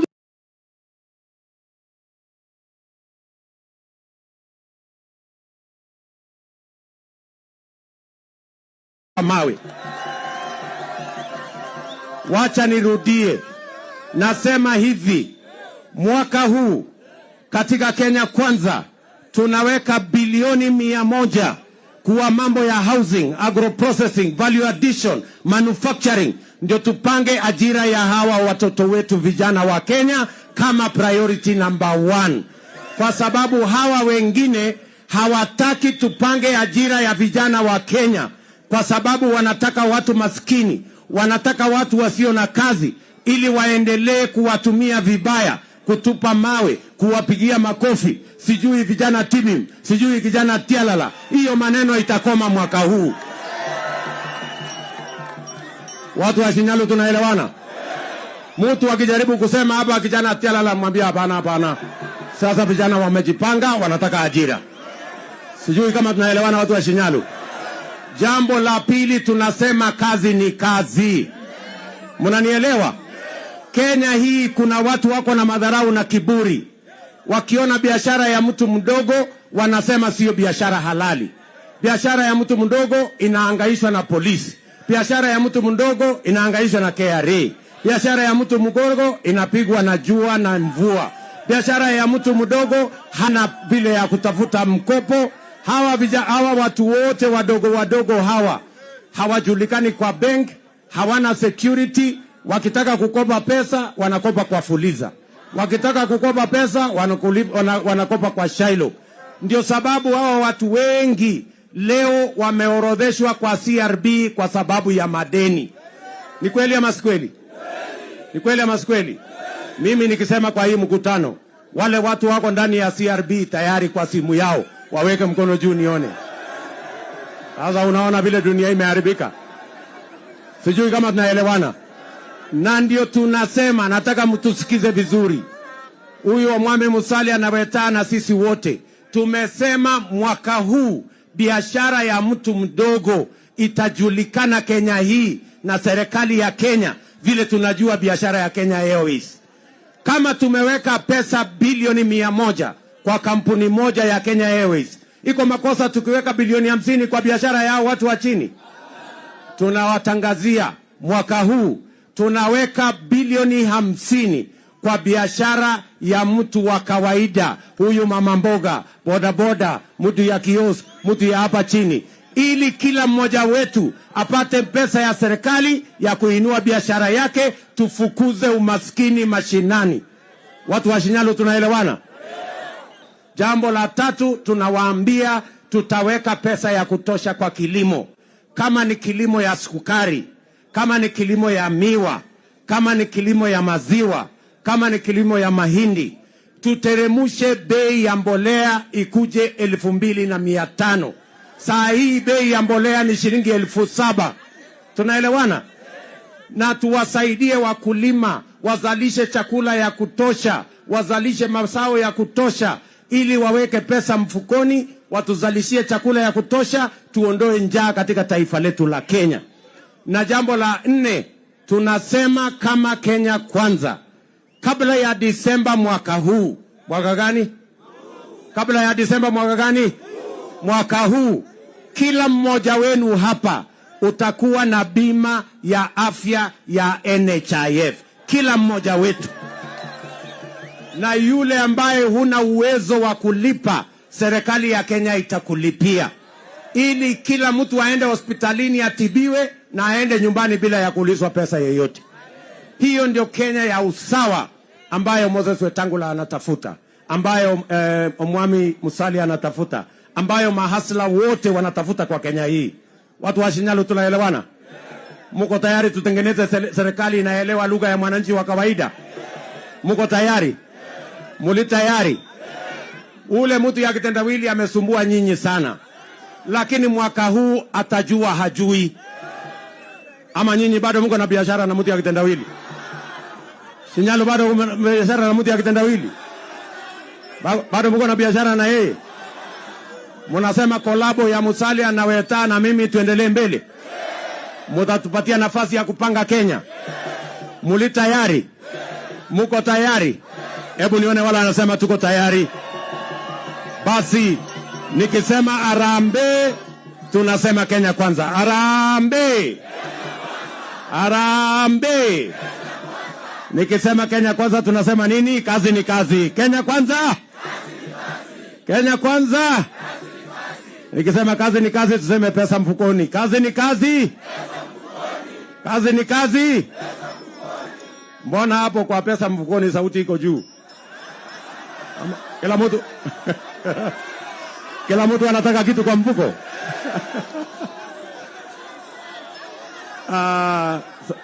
Tumekubaliana? Kwa hivyo nataka niseme asante sana, na mjue hiyo grupu yetu, hiyo grupu ya hawa watu wa Azimio wanajaribu kutuambia sijui story gani. Mimi nataka niwaambie they have no track record of doing anything. Tunaelewana? Na sisi tutawaonyesha vile Kenya hii itaendeshwa vizuri. Hawa wangwana wako na uzoefu ya kutosha, na mimi nawauliza wale wanasema saa hizi wanataka kuunga mkono mtu ya kitendawili. Saa hii mtu ya kitendawili, hata wewe mtu ya Shinyalu ukimuona, anaweza kuendesha mambo ya Kenya hii? Anaweza kuendesha mambo ya Kenya hii? Sasa mimi nauliza nyinyi, hawa watu ambao hawajawahi kuunga mkono bwana kitendawili, yule ambaye amemsaidia ni Musalia yuko hapa. Yule ambaye amemsaidia mzee kitendawili ni Weta yuko hapa. Yule ambaye amewahi kusaidia mtendawili ni mimi William Ruto hapa. Hawa watu wengine wageni wanataka kusaidia mtu ya kitendawili, saa ile hawezi kuendesha mambo ya Kenya. Ni kwa sababu wao wenyewe wanataka kutumia huyu mtu kama kibaraka ili waendelee kuongoza mambo ya Kenya, wazidi kutukalia. Kwani sisi ni wajinga? Si wajinga waliisha Kenya? We are going to tell these people, don't lie to us. You never supported Kitendawili when he was in a position to run the affairs of the country. Now that it is obvious that he can't run the affairs of Kenya, how do you pretend that you want to support him unless you are using him as a puppet so that you can rule and you can continue to manage and you can continue to decide the issues of Kenya using the kitendawili facade? And we will not allow you. The people of Kenya are much more intelligent than that. Tumekubaliana? Mnataka naomba kitu kimoja. Kama kuna deni tulibaki nayo ya yule mganga, yule wa Bondo, tuko tayari kurudisha. Kwa huu mkoa magharibi wa zamani, wale watu ambao wamebaki na deni ya Tinga, mtu ya utendawili, nyinyi watu ya Shinyalu, mrudishe mjumbe yenu kwa Tinga, huko akae huko. Huyo mjumbe yenu wa ODM huyo, mumwambie mshahara yake ya mwezi huu asitumie haraka haraka. Anunue ng'ombe ile ambaye atachunga kama yeye kwa barabara na kwenda nyumbani. Aende nyumbani, aende nyumbani. Enyi ndugu, sikizeni niwaambie ukweli wa mambo vile ulivyo. Tinga kaja mbele kuvunja vunja uchumi. Wana Kenya sasa wamekata kata, wote wanasema Tinga ende Bondo, aende afue samaki. Wana Kenya sasa wamekata kata, wote wanasema Ruto aende Ikulu, Musalia aende Ikulu, Weta waende Ikulu, waende kujenga uchumi ya bottom up. Mungu awabariki sana. Niko na ndugu anaitwa Mheshimiwa Ndindi Nyoro, mbunge wa Murang'a. Shinyaru oye! Shinyaru fire! Shinyaru hasra! Shinyaru Kenya moja! UDA! Kazi ni kazi. UDA! ANC! Hata hiyo ni kazi yao sio? Ford Kenya! Mimi nimefurahi sana kufika hapa Shinyaru. Na nimefurahi kuona hapa mshaamua. Na mumeamua nyinyi sio watu wa kupanga pangwa. Mumeamua nyinyi mnajua kujipanga. Au sio? Mmejipanga namna gani? Mmejipanga na nani? Mmejipanga na nani? Mmejipanga na nani? Mmejipanga na nani? Wacha nione hasla. Sasa sikizeni. Si mnajua mimi nimetoka wapi? Mimi nimetoka Murang'a. Si mnajua Murang'a ni kule Mount Kenya region. Na mnajua rais wetu anatoka hapo. Sasa wacha niwaeleze. Murang'a, Kiambu, Nyeri, Embu, Kirinyaga, Meru, Tharaka Nithi, Nyandarua, Laikipia, Nakuru, Mount Kenya yote mpaka Kiambu. Tumeamua kwa kauli moja. Rais wetu wa 5 ni William Samoei Arap. Na niko na jambo moja ya kuambia rais wetu. Mr. President, I am like your son in matters age. But Mr. President, it is not also wrong for us to guide you. Ukifanya maneno tunaona inaenda mulama. Mr. President, our hearts are conflicted because we want to respect you and we want to keep respecting you. Rais wetu, tunataka tukuheshimu na tuendelee kukuheshimu kwa sababu wewe ni kiongozi wa Kenya. Mr. President, your government worked hard from 2013 coming all the way to 2017. Many roads were built. Mr. President, many homes were connected to electricity. Many homes were connected to safe drinking water. Kazi yako wakati mlikuwa na William Ruto inaonekana kwa hawa wananchi wote. Ya TTI na ile ingine. From 2017 coming all the way, rais wetu, hii serikali imekuwa ni kukopa. Tutachukuliwa mateka na China. Imekuwa ni wizi mpaka wa dawa ya KEMSA. Mheshimiwa Rais, hii serikali yako awamu ya pili second term, kazi haionekani. kwa sababu ulisalimiana na mtu haelewi kazi, akachukuana na mtu haelewi nini, Turkana hawaelewi kazi. Mtu alikuwa anaelewa kazi ni huyu, akiwa waziri, akiwa deputy president, au sio Sinyaru? Na walikaa kama Sinyaru, Sinyaru kutoka kwako, Sinyaru fire. Wacha Unaenda kuunga serikali kura ya hasla. Mlemba ande. Tumukunia kwa biyumwisi. Uribalamu. Nimekuja tuonane mundu humundu. We did not send a postcard to be born as Luos. Anybody. And we are here in Kenya. Makueni tumpate penini ya the people who are able.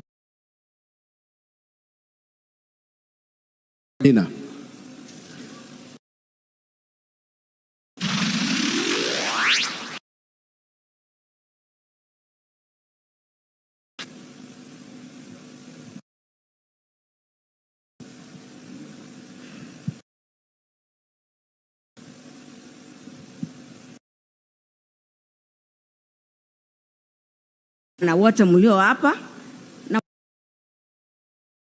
habari zenu Wakamba wenzangu. Baba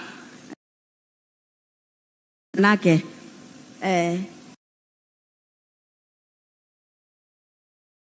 nikawa kitu na ndio sema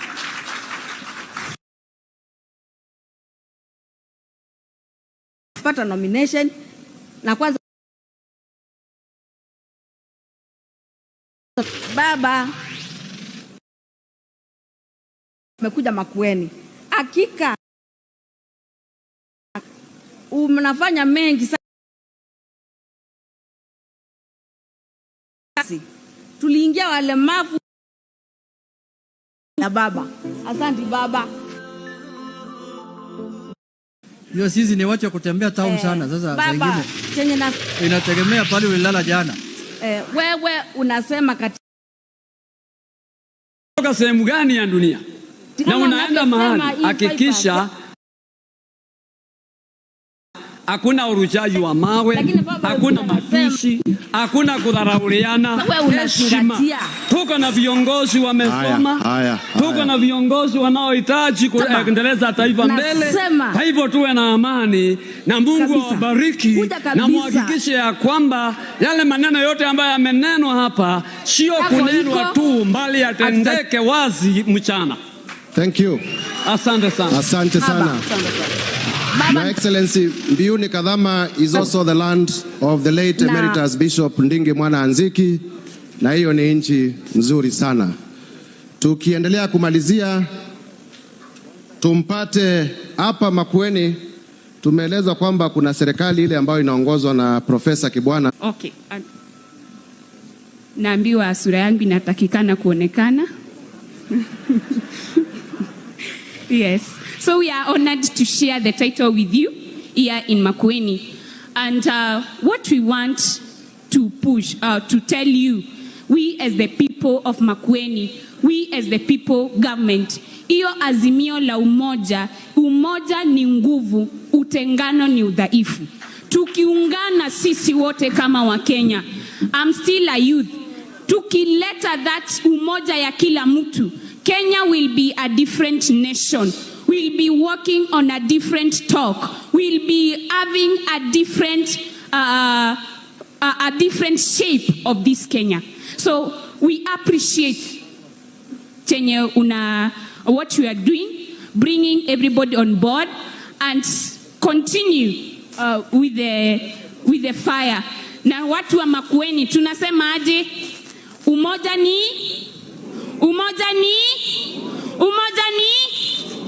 Thank you.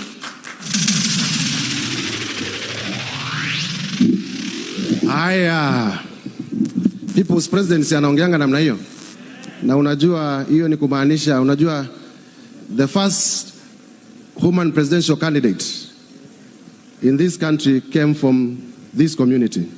It was none other than Madam Charity Kaluki Ngilu. Huko mbeleni tulikuwa na wamama wa mashujaa, si mnawajua, na kumaanisha huyu mama, hiyo ndoto yake ya kuwa president bado inaweza kutimia.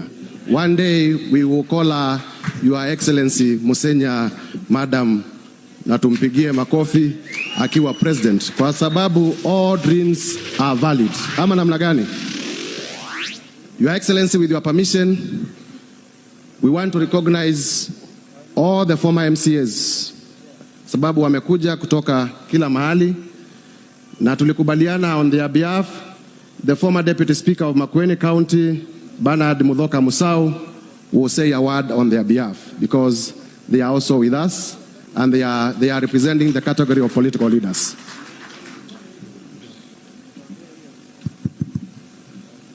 Musau, you can ask the others to stand up wherever they are. Tumeona mzee Mwango pale. The others to stand up wherever they are. We recognize them. Okay, asante. Asante.